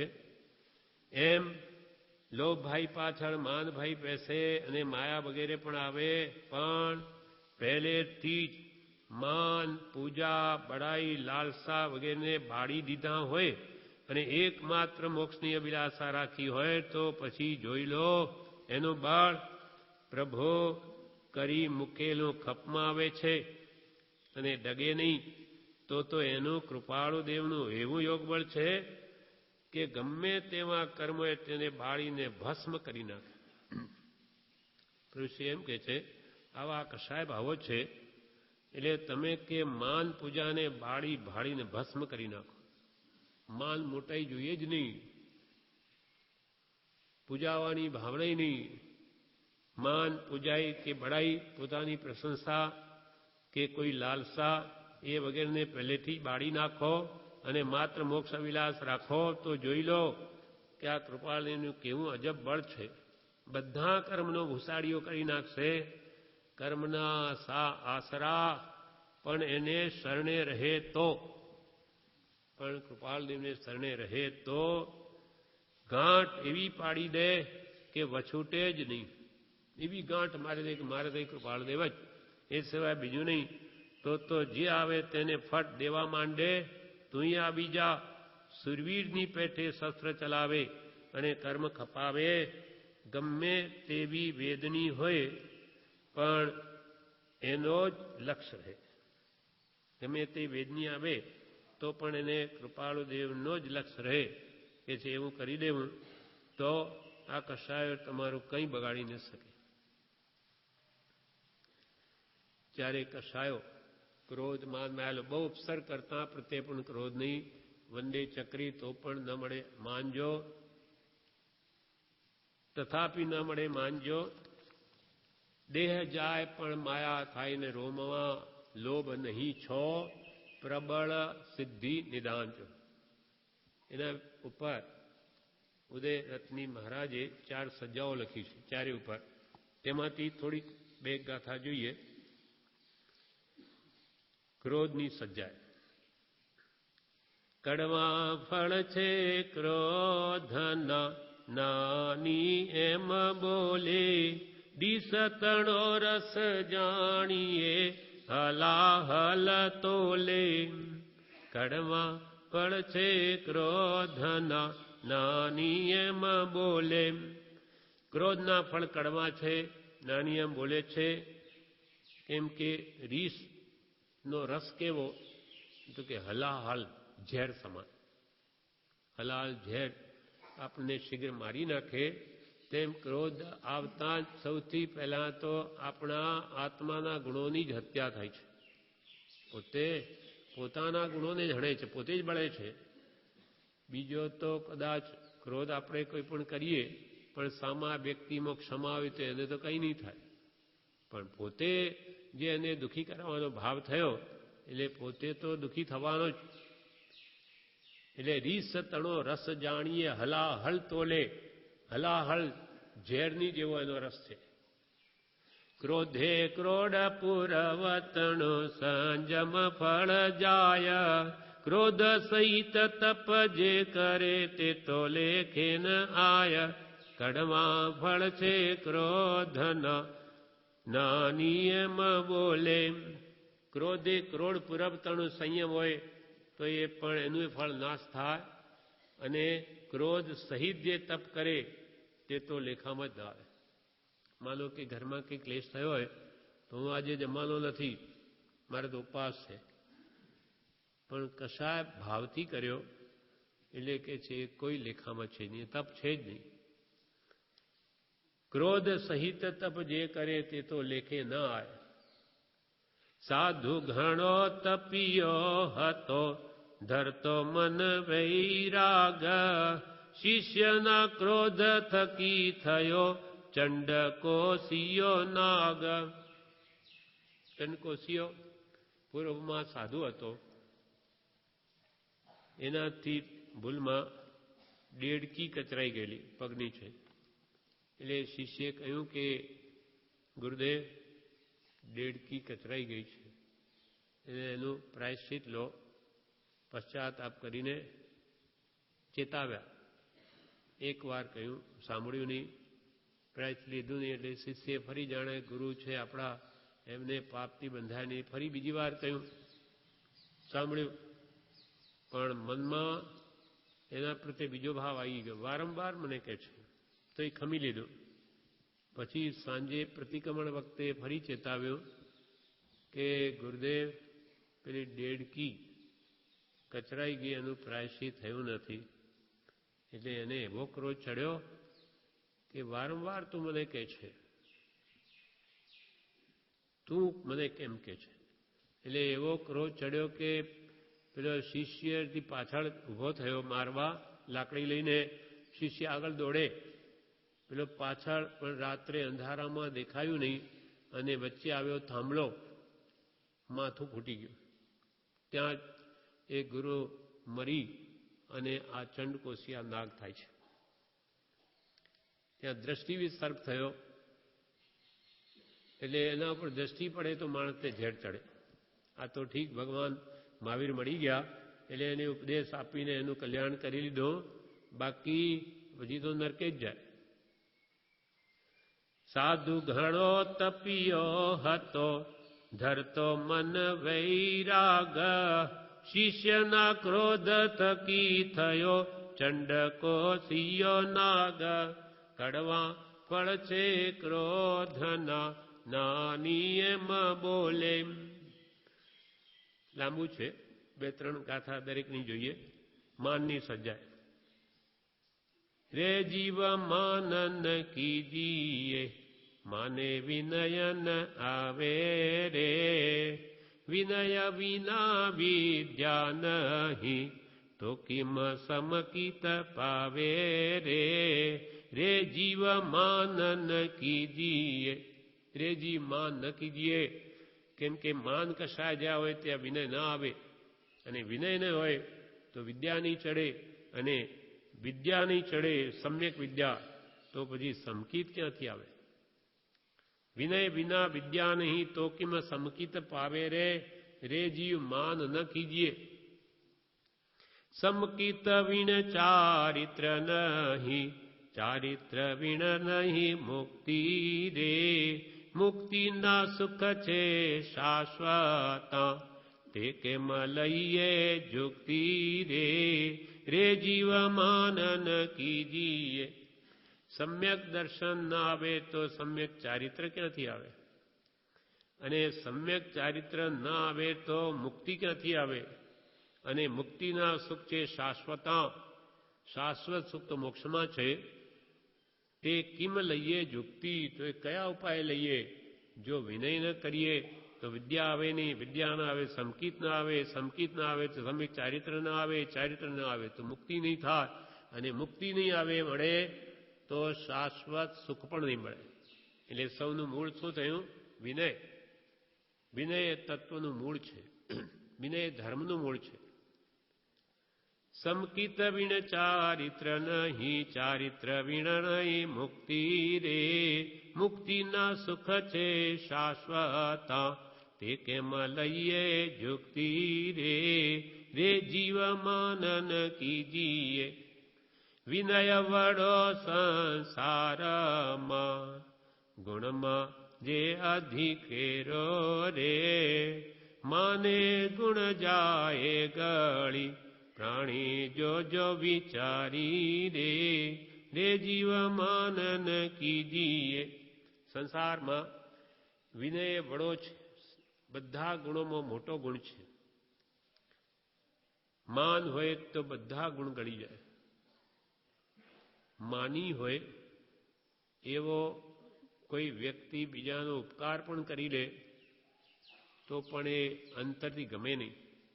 ગમે એટલો એનો ઉપકાર કર્યો પણ એના મનમાં એમ હોય કે બહુ આ તો ઘમંડી બહુ છે. અને વિનયવાળો જીવ કોઈનો ઉપકાર ન પણ કરે તો પણ એને બધા ઈચ્છે. વિનયવાન બધાને પ્રિય લાગે છે. માને ગુણ જાળે ઘડી, પ્રાણી જોજો વિચારી રે. માન કર્યો જો રાવણે, તે તો રામે માર્યો રે. દુર્યોધન ગર્વે કરી, અંતે તે સવિહાર્યો રે. રે જીવ માનન કીજીએ. રાવણે માન કર્યું, શું પરિણામ આવ્યું? છેવટ રામને હાથે મરવું પડ્યું. એ કે માનવ જાત શું છે, શું કરવાની છે? સીતાને હરણ કરીને લઈ ગયા ત્યારે બીજે કહ્યું, રામે સમાચાર મોકલ્યા, ભાઈ તમે જે થયું ભૂલ થઈ તે થઈ, સીતા પાછી સોંપી દો. તો રાવણ શું કહે? આ કોણ છે? માનવ જાત. પોતે વિદ્યાધર હતા, 3 ખંડનો અધિપતિ. રામ શું કરવાનો છે? એવો જો અહંકાર, તેનું પરિણામ શું આવ્યું? અંતે લક્ષ્મણના હાથે મરવું પડ્યું. દુર્યોધન ગર્વે કરી, અંતે તે સભી હાર્યો. દુર્યોધનને પણ એવો જ ગર્વ હતો, તો એને પણ ભીમે કે પાંડવોએ એને માર્યો છે. દુર્યોધન ગર્વે કરી, અંતે તે સભી હાર્યો રે. રે જીવ માનન કીજીએ. માટે પ્રભુ શ્રી કે સદા વિનયવાન થવું, બધાનું દાસ થઈને રહેવું. અસલ તો આપણે રોજે બોલીએ છીએ અહોમાં, આત્મસિદ્ધિમાં બોલીએ, અહોમાં પાછું બોલીએ કે દાસ દાસ હું દાસ છું. કોનો? ભગવાનના જે દાસ છે એનો પણ હું દાસ છું. મુમુક્ષો ભગવાનના દાસ છે, તે મુમુક્ષોને હું દાસ છું. એવી લઘુતા આપણામાં હોય તો માનને ક્યાં સ્થાન રહે? એટલે કે છે આવો વિનય આવે તો એનું કામ થઈ જાય. આત્મા વિનય થઈ સરળ અને લઘુત્વ ભાવ પામી સદૈવ સત્પુરુષના ચરણ કમલ પ્રતિ રહ્યો તો જે મહાત્માને નમસ્કાર કર્યા છે તે મહાત્માની જે જાતિની રિદ્ધિ છે તે જાતિની રિદ્ધિ સંપ્રાપ્ય કરી શકાય. આપણે કૃપાલદેવને આવા સાચા ભાવથી વિનય કરીએ તો કૃપાલદેવની જે રિદ્ધિ એ આપણને પ્રાપ્ત થાય, પણ વિનયથી થાય. પ્રભુ શ્રી કહે, પ્રભુ બેટો થઈને ખવાય, બાપ થઈને નહીં. હું તો તમારો બાપ, લાવો મને આપો, કોઈ નહીં આપે. હું તો તમારો બેટો છું, હું તો નાનો છું, તમારે આગળ હું શું છું કાંઈ ગણતરીમાં નથી. એમ વિનયવાન થાય તો જ એ કંઈ પણ એની પ્રાપ્તિ થઈ શકે, બાકી અહંકારથી કંઈ પ્રાપ્ત ન થાય. હવે માયાની સજ્જાઈમાં કહે છે, સમકિતનો મૂળ જાણીએ જી, સત્ય વચન સાક્ષાત. સાચામાં સમકિત વસેજી, સાચામાં સમકિત વસેજી. માયામાં મિથ્યાત્વરે પ્રાણી, મકરીસ માયા લગાડ. માયામાં મિથ્યાત્વરે પ્રાણી, મકરીસ માયા લગાડ. સમકિતનું મૂળ જાણીએ સત્ય વચન. જે સત્ય બોલે તેને સમકિત થાય. સમ્યક દર્શનનું મૂળ છે સત્ય, પણ જે માયા કપટ કરતો હોય એમાં સત્ય ન હોય. સાચામાં સમકિત વસેજી, જેનામાં સત્ય છે તેનામાં સમ્યક દર્શન વસે. માયામાં મિથ્યાત્વ, જે માયાવી છે તે મિથ્યાત્વી છે. માટે પ્રાણી મ કરીશ માયા લગાર, એટલે હે પ્રાણીઓ લગાર માત્ર પણ માયા કરશો, માયા કપટ. માયાવી કેવો હોય? મુખ મીઠો જૂઠો મનેજી, કૂડ કપટ નો રે કોટ. માયાવી કેવો હોય? ઉપરથી તો એટલું મીઠું બોલે જાણે કે ઓહો મારા પ્રત્યે એને કેટલો પ્રેમ છે. ઉપરથી મીઠો અને જૂઠો મનેજી, મનથી જૂઠો, મનથી એને કામ કાઢવું છે પોતાનું. મુખ મીઠો જૂઠો મનેજી, કૂડ કપટ નો રે કોટ. જાણે કૂડ ને કપટનો જ બનાવેલો કોટ ન હોય. જીભે તો જી જી કરે જી, તરત જ એને કામ કાઢવું હોય. હાજી હાજી, ખૂબ પ્રેમ બતાવે. હાજી, ઓહો કેટલો વિનયવાન છે આપણો. જીભે તો જી જી કરે જી, ચિત્તમય તાકે ચોટ રે પ્રાણી, મકરી સમાયા લગાર. અને મનમાં ક્યારે લાગ આવે ત્યારે મારે કામ કાઢી નાખું, મારું કામ કાઢી નાખું. એના માટે આ બધો વિનય કે જીજી કરે છે. એને અંતરનો કોઈ ભાવ નથી એવો, મનમાં કંઈ બીજું જ છે. મનમાં કંઈ, વાણીમાં કંઈ, વર્તનમાં વળી ત્રીજું. આ માયાવીનું વર્તન છે. સરળ પરિણામી તે પેટમાં પાપ નથી, મનમાં એ જ, વચનમાં, વચનમાં તે જ, વર્તનમાં. એટલે સરળતા એ ધર્મના બીજ સ્વરૂપ છે. અને વિશાળ બુદ્ધિ, મધ્યસ્થતા, સરળતા અને જીતેન્દ્રિયપણું, એ ગુણો જે આત્મામાં હોય તે તત્વ પામવાનું ઉત્તમ પાત્ર છે. તપ કીધું માયા કરી, મલ્લીનાથ ભગવાન સ્ત્રી રૂપે કહેવાય છે શ્વેતાંબરમાં. દિગંબર નથી માનતા. શ્વેતાંબરમાં કહે છે ભગવાન મલ્લીનાથ સ્ત્રી રૂપે હતા. કોઈ કાળે કોઈ તીર્થંકરે સ્ત્રી રૂપે હોય નહીં.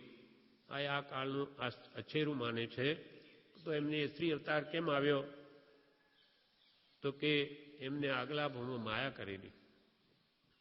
6 મિત્રો હતા, પહેલે બી સાથે હતા, પણ તપશ્ચર્યા કરે એટલે મલ્લીનાથ ભગવાનના જીવ શું કરે? મારે તો આજે માથું દુખે છે, મારે પારણું નથી કરવું, એમ કરી ખાય નહીં ને વળી તપ કર્યા કરે આગળ આમ કરીને. એટલે આવા મિત્રોમાં આવી માયા કરવાથી એ સ્ત્રીનો અવતાર લીધો.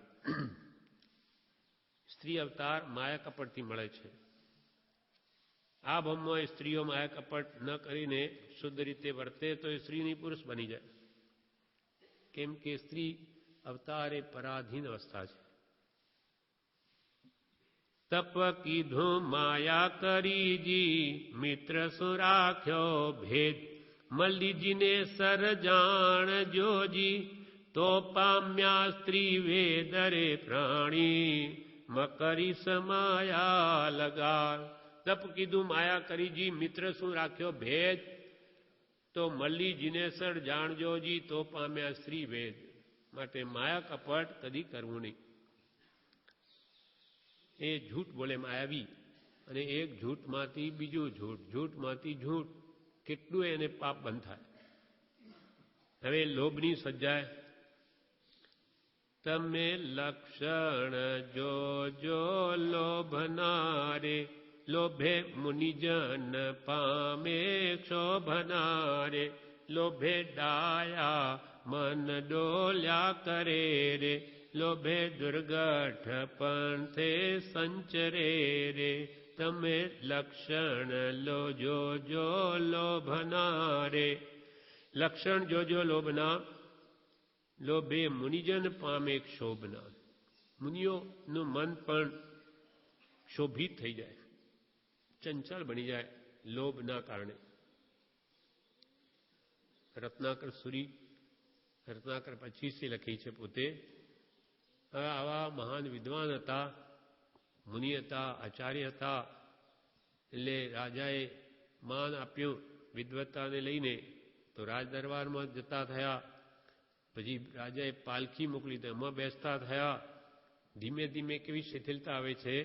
અને રાજદરબારમાં એમને રત્ન આપે રાજા, હીરા માણેક મોતી, એ પણ લેતા થઈ ગયા. ધીમે ધીમે ક્યાં ગયા? આ લોભથી આવા પંડિત, સુરી, આચાર્ય, મહાત્મા પણ પડી ગયા. આ તો એક શ્રાવકે એમને ઠેકાણે લાવ્યા છે. ઢંક નામનો શ્રાવક. એ પાલખીમાં બેસીને રાજદરબારમાં જવા તૈયાર થયા કે ઢંક શ્રાવકે આવીને શું કહ્યું, એમને દર્શન કરી ને કે ઓહો, આજે આપના દર્શન થયા, મને તો ગૌતમ સ્વામી યાદ આવે છે આપને જોઈને. ત્યારે રત્નાકર સૂર્યામ બોલ્યા, આવું ન કહો, આવું નહીં બોલો, હું ગૌતમ સ્વામી જેવો નથી. એટલે એ ઢંક નામના શ્રાવકને મનમાં એમ થયું કે હજુ કઈ અવકાશ છે અહીંયા સુધરવાનો. હું ગૌતમ સ્વામી જેવો નથી એમ કહ્યું એટલે અવકાશ છે. પછી એમને એક ગાથા ધમ્મો મંગલ મુખિઠ્ઠમ 10 વૈકાલિકની પહેલી ગાથાનો અર્થ પૂછે છે. રોજ પૂછે તોય એક મને તો બેસતું નથી. 6 મહિના સુધી અર્થ કર્યા છતાં કે મને તો બેસતું નથી. પછી એક દિવસે એમાં વિચાર આવે છે એમને, હું આવો પરિગ્રહધારી, આવું બધું અંદર ખાને કંઈ ને બહાર કંઈ, તો હું કેવી રીતે સમાધાન કરી શકું? ભૂલ બધી મારી જ છે. એટલે એમને એકદમ વિચાર ફરે અને ઢંકે એમ કહ્યું કે મહારાજ, આપે તો મને સમજાવવા ઘણી મહેનત કરી 6 મહિના, પણ મને સમાધાન નહીં થયું. હવે હું કાલે તો જાઉં છું ઘરે. એટલે એમના વિચાર ફરે છે હવે કે 1-2 દિવસ પછી હું જવાનો. એટલે રાત્રે રાત વિચાર ફરીને હીરા માણેક મોતી એ સાધુઓ કોઈને આપી ન શકે, એટલે એની શ્રાવકો પછી ચૂર્ણ કરાવીને ફેંકી દીધું. અને બીજે દિવસે જે ગરજ્યા છે એટલે ઢંગ કે આજે તો મહારાજ ત્યાં જોયું બધું કે બધું ફેંદેલું ને મહારાજ તો ત્યાંથી વિહાર કરવા રવાના થયા, બધો પરિગ્રહ મૂકી. એટલે મહારાજ આજે તો મને આપે વગર સમજાવીએ મને સમજાઈ ગયું. આપે વગર ઉપદેશે મને આપનું આ બધું જોતા સમજાઈ ગઈ મને. એમણે પછી પોતાના દોષો નો પશ્ચાતાપ કરવા 25 ગાથા લખી છે. એમાં એક ગાથા આ છે, મેં ભોગ સારા ચિંત વ્યાપણ રોગ સમચિંત્યા નહીં. મેં ભોગ સારા ચિંત વ્યાપણ રોગ સમચિંત્યા નહીં. આગમન ઈચ્છ્યો ધન તણો પણ મરણને પ્રીછ્યો નહીં. ધન આવતું એના માણેક મોતી ભેગા કરવા માંડ્યા, પણ મારું મરણ છે એની તો કદી મેં પૃચ્છા કરી નહીં. આગમન ઈચ્છ્યો ધન તણો પણ મરણને પ્રીછ્યો નહીં. નહીં ચિંતવ્યો મેં નર્કકારા ગ્રહ સમી છે નારીઓ. નહીં ચિંતવ્યો મેં નર્કકારા ગ્રહ સમી છે નારીઓ. મધુબિંદુની આશામયી ભય માત્ર હું ભૂલી ગયો. મધુબિંદુની આશામયી ભય માત્ર હું ભૂલી ગયો. આ વિષયો નારીઓ નર્કના દ્વાર સમાન છે. કેમ કે આપણને મોહ છે. એટલે પ્રભુશ્રીએ કહ્યું કે સ્ત્રીમાં દોષ નથી, દોષ આપણા આત્મામાં છે. પરસ્પર વેદોદયના કારણે જ રાગ દ્વેષ મોહના નિમિત્ત છે. એટલે અહીંયા કહ્યું કે મેં ચિંતવ્યું નહીં નર્ક કારાગ્રહ ગમી. નર્ક કારાગ્રહ, નર્ક સમાન ના કારાગ્રહ એટલે જેલ સમાન એ નારીઓ છે. અને મધુબિંદુ સમાન આ વિષયોની તુચ્છ ભોગની સ્વાદમાં હું ભય પણ ભૂલી ગયો. જન્મના મધુબિંદુની આશામય ભય માત્ર ભૂલી ગયો. એવે 25 ગાથા એમણે લખી છે. એમ લોભ એવો છે કે લોભે મુનિજન પામે ક્ષોભનારે, લોભે ડાયા મન ડોલ્યા કરે રે, લોભે દુર્ગટ પંથે સંચરે રે. જોતા લોભ નો થોબ દિશે નહીં રે, એવું સૂત્ર સિદ્ધાંતે કયું સહી રે. લોભે ચક્રી શુભમ નામે જુઓ રે, તે તો સમુદ્રમાં હે ડૂબી મોરે. તુમે લક્ષણ જો લોભનારે. લોભનો થોપ છે જ નહીં. કૃપાલ કે આ તૃષ્ણા આકાશના જેવી અનંત છે. જેમ આકાશનો અંત નથી તેમ તૃષ્ણાનો અંત જ નથી. એવું સૂત્ર સિદ્ધાંતે કહ્યું, જોતા લોભનો થોપ દિશે નહીં. લોભે ચક્રી શુભમ નામે જુઓ. શુભમ ચક્રવર્તી જેને કે 6 ખંડનું રાજ્ય છે તે પણ એને ઓછું લાગ્યું. 12 ખંડ હોય તો ઠીક પડે. જીતવા નીકળ્યો તો એ 6 ગયા. પાણીમાં ડૂબીમો આધી તજ સારી કો ધાવે, આધી રહે સારી પાવે. તૃષ્ણા કેવી છે? એક કાગડાના હાથમાં અડધો લાડુ આવ્યો, પણ એને દેખાયું કે ત્યાં આગળ આખો પડ્યો છે, એટલે અડધો હવે આખો લેવા જવું છે, એટલે અડધો જ છે અને અહીંયા મૂકી દઉં અને પેલો લઈ આવું એમ કરીને અહીંયા મૂકીને ત્યાં ગયો. એટલામાં તો બીજું પક્ષી આવીને એને લઈ ગયું અને પાછો આવીને અહીંયા જુએ તો એ ગયો, એ કોઈ બીજો લઈ ગયો. એમ આધી તજ સારી કો ધાવે. અડધું છોડીને બધા લેવા જાય તો છે એ પણ જાય. પણ લોભ એવી વસ્તુ છે કે એને તો ભલે મરી જાવ તો ભલી, પણ એ લોભ એને આગળ ને આગળ વધાર્યા જ કરે છે. એના પર એક દ્રષ્ટાંત છે.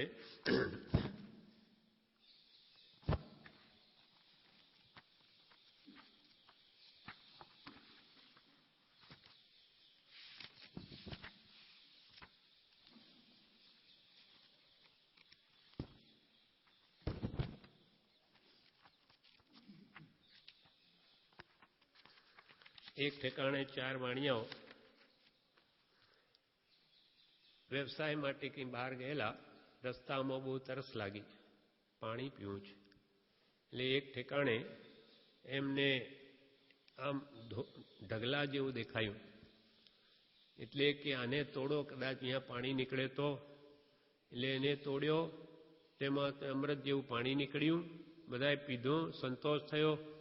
એવો બીજો ઢગલો દેખાયો. બીજોય તોડવાની ઈચ્છા કરી. તેમાં એક વૃદ્ધ પુરુષ હતો. એને કહ્યું કે હવે જવા દો, આપણી તરત છીપી ગઈ, હવે શું કામ તોડવું? વળી કંઈ બીજું અનર્થ થાય તો એ તોડ્યું, તેમાંથી તો સોનું નીકળ્યું. એટલે લોભ જાગ્યો. તો આ તો હજુ કંઈનું કંઈ છે. એટલે ફરી ત્રીજો ઢગલો દેખાયો. એટલે વૃદ્ધ કે હવે જવા દો, નહીં કરો અતિ લોભ. ફરી એને તોડ્યું, તેમાંથી રત્નો મળ્યા. કે હવે તો થોબો ઘણી થઈ. ત્યારે પેલા કે નહીં, હવે ચોથો દેખાયો. પેલા વૃદ્ધે બહુ હાર્યા. અતિ લોભ મરણ તુલ્ય છે, નહીં કરો, કંઈ દુષ્કૃત નહીં થઈ જાય. હવે તોડ્યું તો એમાંથી શું નીકળ્યો? ભયંકર નાગ નીકળ્યો, ઝેરીલો. બધાને ખાધા, મરી ગયા. બધું ગયું. એમ અતિ લોભ છે એ માણસને મરણ જ કરાવે છે. મમણ શેઠે શું કર્યું? પોતાની પાસે એટલું બધું હોવા છતાં શ્રીપાળનું મારે જોઈએ બધું. એટલે એને મારવા જતાં એ છરો એના જ પેટમાં ઉપર ચડતો હતો. શ્રીપાળ સૂતા, ઉપરથી પડ્યો, છરો પોતાના પેટમાં ગયો ને એ જ મરી ગયો. આવા ઉપસર્ગો અથવા લોક કશાય હોય તો પણ મને એવી ઈચ્છા નહીં થાય એવું હોવું જોઈએ આપણને. એટલે અહીંયા આગળ કે છે, એક બહુ ઉપસર્ગ કરતા પણ તે પણ ક્રોધ નહીં. ખાસ પ્રભુશ્રીના દ્રષ્ટાંત છે કે પ્રભુશ્રીજી રાણકપુર તીર્થ ગયેલા. ત્યાં લલ્લુજી આદિ મુનિઓ જવાના છે એમ ખબર પડવાથી એક વિદ્વેષી સાધુએ સાદડી પહેલાં જઈને બધા શ્રાવકોને એમ સમજાવી દીધો કે આ સ્થાનકવાસી સાધુ આવવાના છે, એટલે આહાર પાણી એમને ન આપવા, કેમ કે ઉન્માર્ગ છે અને એમને મદદ કરવાથી મિથ્યાત્વ લાગે વગેરે તેમના મનમાં એવું સજ્જડ ઠસાવી દીધું. અને જ્યારે તે પ્રભુશ્રીજી વગેરે રાણપુર પધાર્યા, દેરાસરમાં દર્શન કરી આહાર પાણી માટે ગયા, એમની ઉપસર્ગ આવે છે એની વાત છે. ત્યાં ગયા ત્યારે આહારની તો વાત દૂર રહી, તેમને પાણી સરખું પણ મળ્યું નહીં. કેમ કે પેલા વિદ્વેષી સાધુએ એવું બધામાં ઝેર રેડી દીધેલું કે એમને આહાર પાણી આપવા જ નહીં તો મિથ્યાત્વ ગાઢ થાય છે. એટલે એમને આહાર તો શું પણ પાણી પણ મળ્યું નહીં. કોઈ ગરમ પાણીથી સ્નાન કરતા હતા, તે વખતે એમને પાસે જઈને પ્રભુશ્રીઓના મુનિઓએ જઈને પાણી માગ્યું, સ્નાન કરે ત્યારે તોય ગરમ પાણી એમને પણ નહીં આપ્યું. એટલે મોહનલાલજી મહારાજ એમ કહે પ્રભુશ્રીને કે પ્રભુ આપણે અહીંયાથી વિહાર કરીને જતા રહીએ, કેમ કે અહીંયા આહાર પાણી કોઈ આપતું નથી. ત્યારે પ્રભુશ્રી શું કહે કે મુનિઓનો ધર્મ શું છે? પ્રાપ્ત પરિસરને જીતવો એ નિર્ગ્રંથનો માર્ગ છે. કઠિનાઈથી ડરી જવું કે ભાગતા ફરવું એ કાયરનું કામ છે. હવે આહાર પાણી નહીં મળે એટલે એમ ડરીને ભાગી જઈએ, એ કાયરનું કામ છે. મુનિએ તો પ્રાપ્ત પરિસરને જીતવો એવો ભગવાનની આજ્ઞા છે, માર્ગ આ છે. એટલે કે આપણે નહીં જવાનું, જ્યાં સુધી ઉપસર્ગ નિવૃત્ત નહીં થાય તો અહીંયા જ રહેવાનું. પછી ત્રીજે દિવસે પણ એમને પાણી સરખું મળ્યું નહીં, બીજે દિવસે એમ નહીં મળ્યું, ત્રીજે દિવસે નહીં પડ્યું, આહાર નહીં ને પાણી નહીં. 3 દિવસ સુધી નિર્જલ ઉપવાસ થયા. તેવામાં ખંભાતનો સંઘ યાત્રાર્થે નીકળેલો તે દિવસે રાણકપુર આવી પહોંચ્યો અને તેમણે કોઈ મુનિઓ હોય તો વરાવીએ એવી ભાવનાથી તપાસ કરી તો ખબર પડી કે લલ્લુજી આદિ મુનિઓ અહીંયા જ છે. તેથી તેમને બોલાવી એમણે ભાવપૂર્વક આહાર પાણી વરાવ્યા. પેલાએ કેવા કર્મ બાંધ્યા, અંતરાય કર્મ, અને આ જીવોએ ભાવથી એમને વરાવ્યા. હવે ત્યારથી એક તો આ ઉપસર્ગ આવ્યો તો એ સમતાએ સહન કર્યો તો આપોઆપ નિવારણ થયું એમના પુણ્ય બળે. હવે ત્યાંથી વિહાર કરતા પછી એ પાલનપુર આવે છે પ્રભુશ્રી વગેરે મુનિઓ. તો ત્યાં સ્થાનકવાસી સંઘના અગ્રેસર પિતાંબરદાસ હતા મહેતા, એમને મળ્યા. વાતચીત થતાં પૂછ્યું એમણે કે બધા ક્યાંથી આવો છો? તો કે અમે પંચતીર્થથી યાત્રા કરીને આવીએ છીએ. એ સાંભળતા જ પિતાંબરદાસ કહે, સ્થાનકવાસી તો પ્રતિમાને માને નહીં, દેરાસરમાં જાય નહીં, તેથી તેમને ઠપકો દેવાના હેતુથી બોલ્યા, તીર્થ તો સાધુ સાધ્વી શ્રાવકને શ્રાવિકારૂપ 4 જ થયે, તમે 5મું તીર્થ ક્યાંથી લાવ્યા? પંચતીર્થી કરી આવ્યા કે સાધુ સાધ્વી શ્રાવક સારિકા 4 તીર્થ, હવે 5મું ક્યાંથી લાવ્યા? આમ મુનિઓ બધે ફરે તો શ્રાવકોની શ્રદ્ધા ધર્મ ઉપર ક્યાંથી રહે? આમ મુનિઓ દેરાસરમાં જાય તો આ શ્રાવકો સ્થાનકવાસીની શ્રદ્ધા ધર્મ ઉપર કેવી રીતે રહે? મુનિઓ ભગવાનના વચનથી વિરુદ્ધ વર્તે તો મુનિપણું ક્યાં રહ્યું? શું કહે પિતાંબરદાસ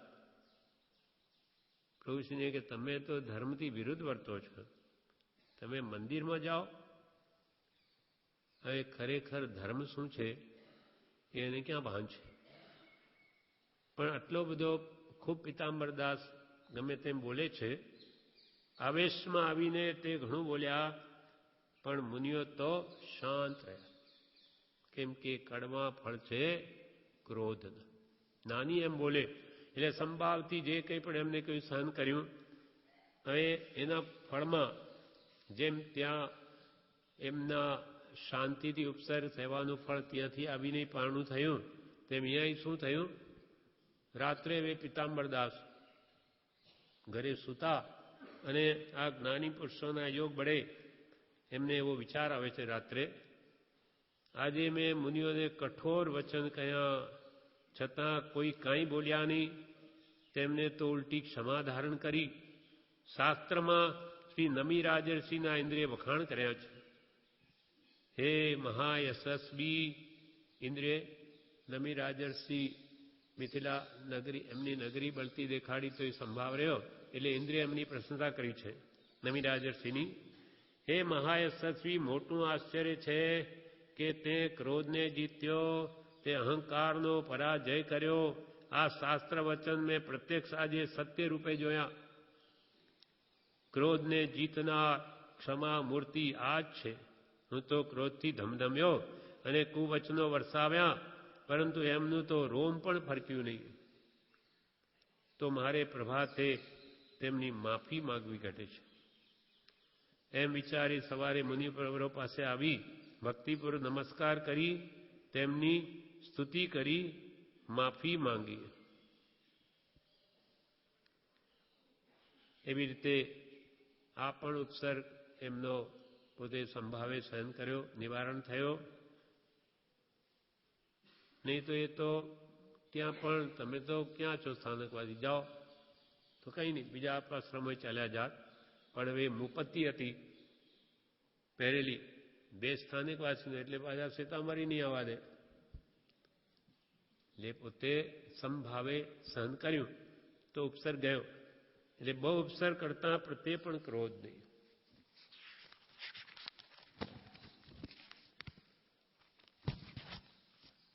આવા અનેક દ્રષ્ટાંતો છે.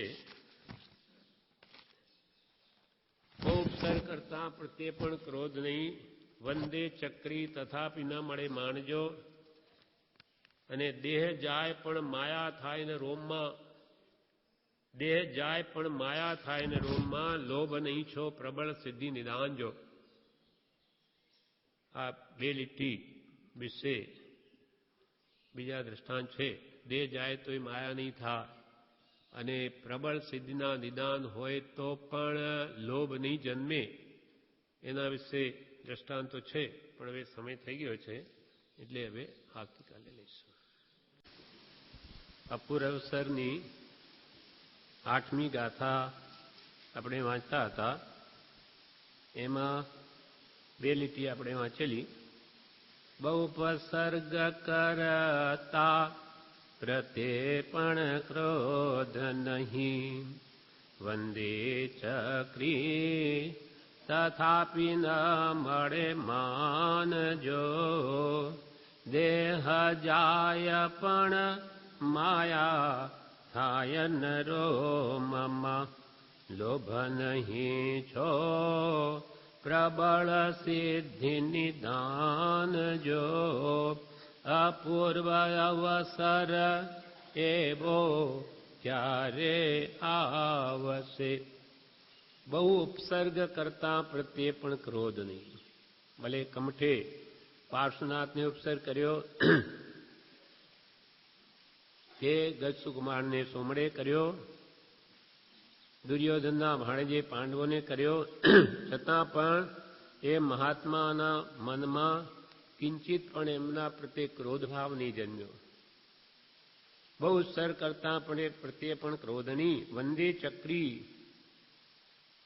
અનેક ચક્રવર્તીઓ પણ એ મહાત્મા પુરુષોના ચરણમાં આવીને પડે છે, છતાં પણ એથી એમને કોઈ એનો અહમ નથી કે ચક્રવર્તીઓ એમને નમે. જેનો માન કશાય દબાઈ ગયો છે, અનંતાનમદી અપ્રત્યાખ્યાની પ્રત્યાખ્યાની માત્ર સંજ્વલન માન રહ્યું. એટલે એ મહાત્માઓને ચક્રીઓ નમસ્કાર કરે તો પણ માન ન મળે. વંદે ચક્રી તથાપી તો પણ ન મળે માનજો. દેહ જાય પણ માયા થાય ને રોમ. એટલે એવો ભયંકર ઉપસર્ગ આવે કે હવે મારી નાખશે તો પણ માયા કપડ નહીં કરે. એટલે દેહ ત્યાગ જેવો પ્રસંગ હોય તો પણ તે બચવાને માટે રોમમાં પણ માયાનો ભાવ ન ઉપજે. એના માટે એક દ્રષ્ટાંત છે.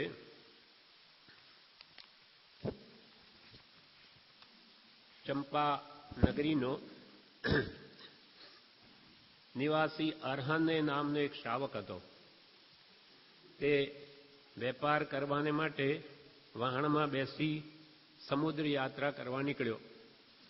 તે વખતે બધા કરિયાણા વગેરે ભરી અને વહાણ દ્વારા બીજે દેશે જતા તેમ નીકળ્યો. તે વખતે ઇન્દ્રિય સભામાં એવી પ્રશંસા કરી કે અરહન્યના જેવો કોઈ દ્રઢધર્મી શાવક નથી. દ્રઢધર્મી અરહન્ય જેવો કોઈ શાવક નથી. તે એમ ઇન્દ્રે દેવસભામાં પ્રશંસા કરી. તે સાંભળી ઈર્ષાવાન થયેલા એક દેવતાએ સમુદ્રમાં આવી ક્ષણ બારમાં ઘોર ભયંકર વાદળા વિકુરવી અને સમુદ્રમાં પણ ઉત્પાત ઉભો કર્યો. એમ હાલ ડોલ થવા માંડી એ જહાજ અને વહાણમાં ડૂબવાના ભયથી બેઠેલા વેપારીઓ બધા પોતપોતાના ઈષ્ટદેવની માનતા કરવા લાગ્યા. તે વખતે અરહન્યએ સમાધિસ્થ થઈને પચખાણ કર્યું કે ભાઈ હવે એવું લાગે છે કે આ વહાણ ડૂબી જશે. એટલે અરહન્યક જે દ્રઢધર્મી શાવક છે એણે શું કર્યું? સાગાર પચખાણ લીધું અને ધ્યાનમાં બેસી ગયો કે જો આ વિઘ્નમાં મારું મૃત્યુ થાય તો મારે અનશન વ્રત, ચારે પ્રકારના આહારનો ત્યાગ, અને જો ઉપદ્રવથી બચી જાઉં તો ભોજન લઈશ, નહીં તો નહીં. એમ ચારે પ્રકારના આહાર કરીને ત્યાગ કરીને ધ્યાનમાં બેઠો. તે વખતે પેલા દેવે રાક્ષસને રૂપે આકાશ મરીને એમ કહ્યું, એ અરહન્ય, તું તારો ધર્મ છોડી દે, નહીં તો હું તને ને તારા પરિવાર બધાની સાથે આ જળ જંતુઓને ભક્ષ કરીશ, બધાને ડૂબાડી દઈશ. તું આ ધર્મ ધ્યાન છોડી દે, નહીં તો બધાને ડૂબાડીશ. હવે મરણનો પ્રસંગ આવ્યો. આટલું કહેતા પણ જ્યારે અરહન્ય ધર્મથી કિંચિત માત્ર ચલાયમાન નહીં થયો. એમ નહીં કે હવે શું આપણે આ દેવે કહ્યું તો આ ભલે લે છોડી દીધો. આપણે મનમાંથી થોડું કંઈ ધર્મ કાઢવાનો છે. પાછા આપણે ઘરે જઈને જૈન ધર્મ જ છે ને આપણે ભગવાનને થોડી છોડવાના. પણ એમાંથી આપણે બચી જઈએ, બીજા પણ બધા બચી જાય, પણ નહીં એટલે નહીં. ભલે ડૂબી મારું પણ હું ધર્મ નહીં છોડું. એવો જેને દ્રઢ નિશ્ચય છે. એટલે દેહ જાય પણ માયા થાય ન રોમમાં. એને રોમમાં પણ એવી માયાની ઉપજી કે હું માયા કપટ કરીને પણ આ પ્રાણ બચાવું નહીં. એટલે પછી દેવ તો પરીક્ષા કરવા ઇન્દ્રના કહેવાથી આવેલો. એટલે દેવે પછી પ્રગટ થઈને એને ખમાવ્યો અને ઇન્દ્રિએ કરેલી પ્રશંસા સંબંધીની વાર્તા સંભળાવી. પછી તે શ્રાવકને 2 મનોહર દિવ્ય કુંડલ આપ્યા અને ઘોર મેઘ અને પવનાદિ દૂર કરી તે દેવ અંતર્ધાન થઈ ગયો. એટલે અનુક્રમે અરહન્ય વેપારી શ્રાવક સમુદ્રના તીર ભૂમિ પર ઉતર્યો અને બધું કરિયાણું લઈ મિથિલાપુરીમાં આવ્યો. એમ એવો દ્રઢ ધર્મ જોઈએ કે ઘોર દેહ જાય તો પણ માયા થાય ન રોમમાં. લોભ નહીં, છો પ્રબળ સિદ્ધિ નિદાન. એટલે ગમે તેટલી નિધાન સિદ્ધિ પ્રાપ્ત થાય એવું હોય તો પણ લોભ નહીં કરે. લોભ નહીં, છો એટલે ભલે. પ્રબળ પ્રકૃષ્ટ સિદ્ધિ નિદાન એટલે કારણ. ગમે તેટલી સિદ્ધિનું કારણ હોય તો પણ તે લોભમાં તણાય નહીં. જેમ કે સનતકુમાર ચક્રવર્તીનું દૃષ્ટાંત છે. સનતકુમાર ચક્રવર્તી છે, વૈરાગ્ય પામીને જ્યાં એમને રૂપ જોવા 2 જણા દેવ આવેલા અને તે વખતે સ્નાન કરતા હતા તો કે અરે તમારું રૂપ તો શું છે, ઇન્દ્રિય પ્રશંસા કરી એથી પણ વિશેષ છે. એથી એમને અહંકાર આવી ગયો. ત્યારે સનતકુમાર કે તમે હમણાં શું જુઓ છો? હમણાં તો હું સ્નાન કરું છું. જ્યારે હું કપડાં પહેરી શૃંગાર થઈને જ્યારે રાજભવન બેસું ને ત્યાં આવજો, તમે જોઈને ચકિત થઈ જશો. આવો અહંકાર આવ્યો. હવે ત્યાં એ દેવો પાછા રાજમહેલમાં આવીને જ્યારે રાજા બેઠો છે સિંહાસન પર, જોઈને માથું ધૂણાવ્યું. ત્યારે ચક્રવર્તી કે તમે આમ કેમ માથું ધૂણાવ્યું? નહીં કે બરોબર નથી એમ. તો કે હવે તમારા શરીરમાં ઝેર વ્યાપ્યું છે. હવે તમે તાંબુલ થૂકો, માખી બેસશે, તરત મરી જશે તો તમને ખ્યાલ આવશે. થૂક્યું, જોયું, મરી ગઈ. સંતકુમાર થયું, આવું શરીર? ક્ષણ માત્રનો અહમ પણ એનાથી સહન ન થયો. આ સંસાર અસાર છે. વૈરાગ્ય આવીને એ સંસાર ત્યાગ કરી દે છે. 6 મહિના સુધી એનું સૈન્ય પાછળ ફરે છે. હવે 96,000 રાણીઓ કે પુત્રો કે કેટલું બધું હોય, 6 મહિના સુધી પાછળ ફર્યું કે પાછા ઘરે આવશે, ઘરે આવશે. પણ ગમે એટલી સિદ્ધિ, નિદાન, કુટુંબ બધું જોયા છતાં પણ નહીં લોભાયા અને એ ઘરે પાછા નહીં જ આવ્યા. અને પછી તો એમને 7 મોટા રોગ ઉત્પન્ન થાય છે કર્મના કારણે. તે કેવા કેવા? તો કે ખસ, શોષ, સોજા, શ્વાસ, અરુચિ, ઉદરપીડા અને નેત્રપીડા. એ 7 વ્યાધિઓ ઉત્પન્ન થઈ. અને કેટલા વર્ષ સુધી એમને ભોગવી? 700 વર્ષ સુધી. 700 વર્ષ સુધી એ રોગ શરીરમાં રહે છે. સોજા, શ્વાસ ચડે, અરુચિ, ખાવામાં કોઈ રુચિ નહીં, પેટમાં પીડા, આંખમાં પીડા આવી. અને ખસ એટલે ખરજવું, ખાજ ખણ્યા કરો એટલે એવી ચામડીનો રોગ. એવા 7 મહાભયંકર વ્યાધિઓ એમને 700 વર્ષ સુધી ભોગવી. છતાં મનમાં કોઈ બીજો ભાવ નહીં. હવે દેવે ઇન્દ્રે એવી પ્રશંસા કરી કે આહા, બળતા ઘાસના પુલાની જેમ ચક્રવર્તીની લક્ષ્મીને છોડી દઈને આ સનત કુમાર દુસ્તર તપ તપે છે. ઘાસનો પૂળો બળતો કેમ ફેંકી દઈએ, એમ આ બધી લક્ષ્મીને છોડીને તપ તપે છે. તપના પ્રભાવથી તેમને અનેક લબ્ધિઓ પ્રાપ્ત થઈ છે. છતાં પણ શરીરમાં અપેક્ષા રહે તે મહાત્મા પોતાના રોગોની પણ ચિકિત્સા કરતા નથી.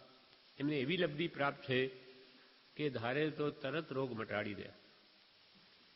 ઇન્દ્રે કરેલી આવી પ્રશંસા સાંભળી અને વિજય અને વૈજયંત નામના દેવે ને શ્રદ્ધાની આવી. એ વેદનું રૂપ લઈને ત્યાં આવ્યા અને સનતકુમારને કહે, મહાભાગ, શા માટે આ રોગથી પીડાઓ છો? અમે બંને વેદ છીએ. પોતાના જ ઔષધોથી અમે તમારી ચિકિત્સા કરીશું. તમારું શરીર રોગથી ગ્રસ્ત છે. જો આપની આજ્ઞા હોય તો આ વૃદ્ધિ પામેલા રોગનો અમે નિગ્રહ કરીએ, તમારો રોગ મટાડી દઈએ. ત્યારે ચક્રવર્તી શું કહે?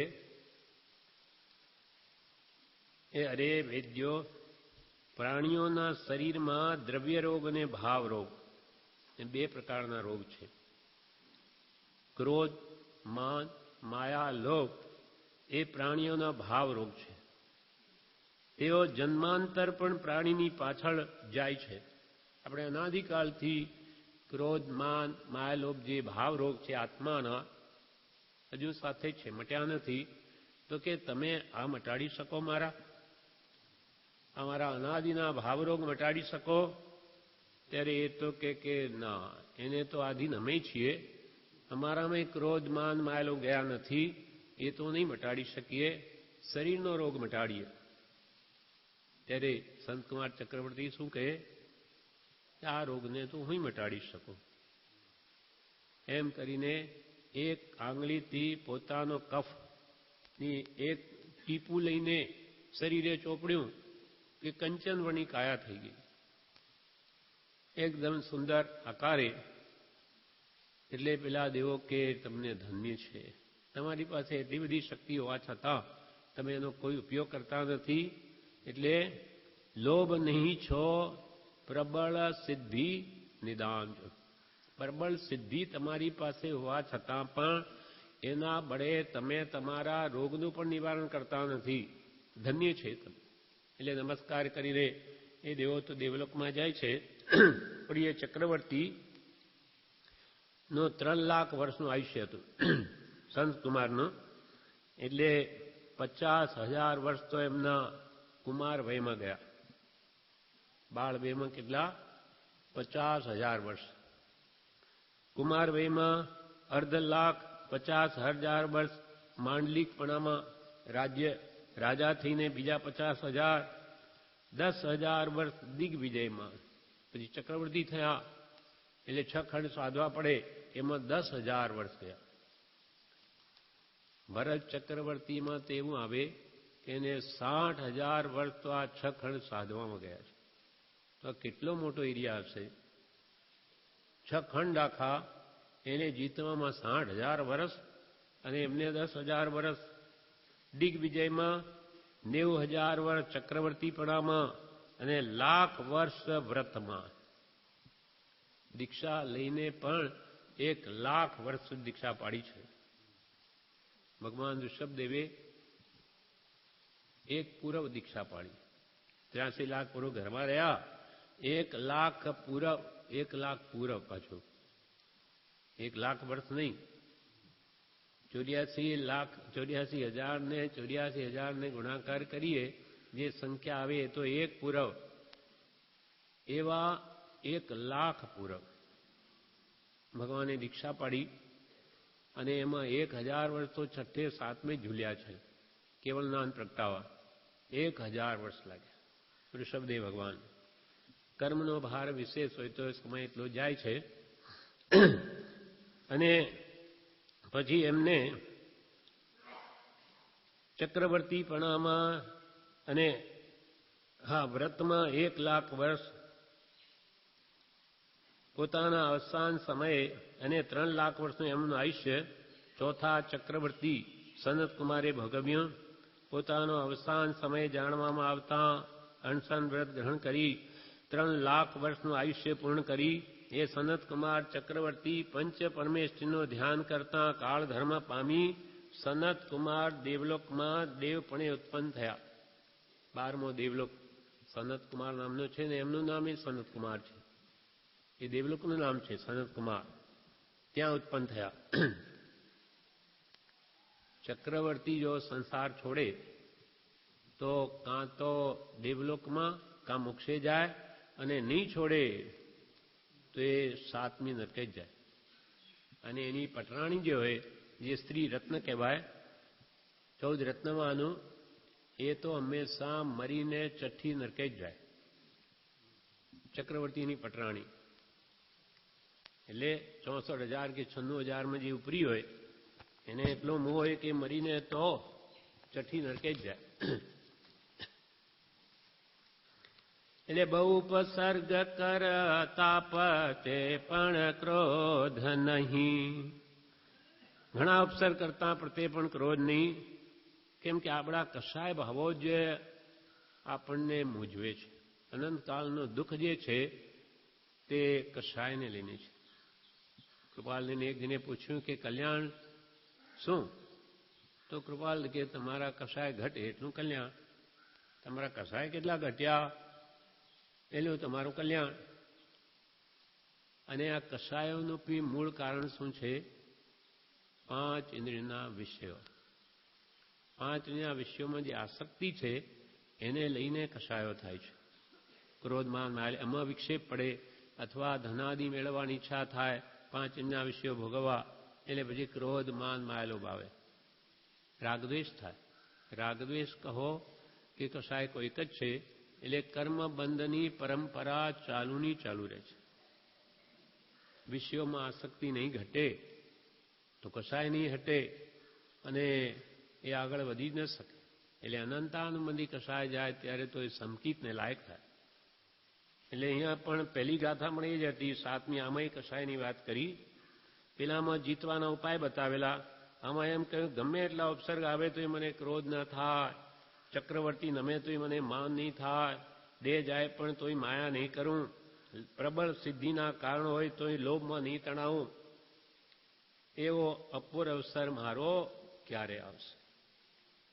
ભાવના કરાવી છે આપણને. જાણે કે આ કસાયો કંઈ સહેલા નથી કાઢવા. આજના આજ કાઢી દો, નહીં બને. પણ આ ખોટા છે એમ કરીને જે કાઢવાનો પુરુષાર્થ કરે તો ધીમે ધીમે જરૂર મોડા પડે. 56ના પત્રમાં એ જ કહ્યું છે, ઉપશમ કરવાથી. પછી શું છે? તેને ઉપશમ કરવાથી, ક્ષય કરવાથી નિર્મૂળ થઈ શકે છે, થયા છે. જ્ઞાનીઓના થયા છે માટે કે તમે જો 2 કલાક હજી ક્રોધ નહીં કરું, અભ્યાસ એ સર્વસિદ્ધિ છે. એમાં જો ઉપયોગ રહે, જાગૃતિ અને સિદ્ધિ મળે તો બીજે દિવસે 4 કલાક ગમે તેવો નિમિત્ત આવે નહીં કરું. કેમ કે આ કશાય ભાવો પોતાની બાળે છે અને સામાની બાળે છે. પોતે જો શાંતિ રાખે તો સામાની શાંતિ વળે. કોઈ કર્મના ઉદય સામો કશાય ભાવ કરીને આપણને ગમે તેમ બોલે, આપણે ક્ષમા રાખી લઈએ. અભ્યાસ એ સિદ્ધિ છે. એકદમ તો ઉકળાટ આવી જાય છે, પણ પછી બી એને પસ્તાવો થતો હોય કે આ મેં ઠીક નહીં કર્યું, તો બી એ ધીમે ધીમે એના કશાય ભાવ મોડા પડે. નહીં તો ક્રોડે ક્રોડ પૂરબ તણુ સંયમ બળ જાય. આપણી તપસ્યાઓ કે આ ધર્મ તો ક્યાંય ઉડી જાય. એટલે ક્રોધ ગમે તેવું નુકસાન થતું હોય તોય જ્ઞાની કે ક્રોધ નહીં કરો. માન ન હોત તો પ્રભુપાદ કે અહીં જ મોક્ષ હોત. મનુષ્યમાં મુખ્યત્વે માન વધારે છે. એટલે એ બધું ઘટાડવા મહાપુરુષો કહે છે માયા તો વાંકી છે, સર્પ જેવી એની ચાલ છે. માયા કપટથી તો એટલું જૂઠું બોલે અને એક જૂઠા પાછળ અનેક જૂઠ આવ્યા જ કરે. અને લોભ તો પાપનો બાપ જ. જ્યાં લોભ છે ત્યાં બધા જ આવે. કાલે આવીને લોભભાઈ પેસે એટલે પછી માનભાઈ પેસે, માયાભાઈ આવે, બધા જ આવે, ક્રોધ પણ આવે. એમ પ્રભુ કાલે બોધમાં કહેલું. આમ આ ગાથા પૂરી થઈ.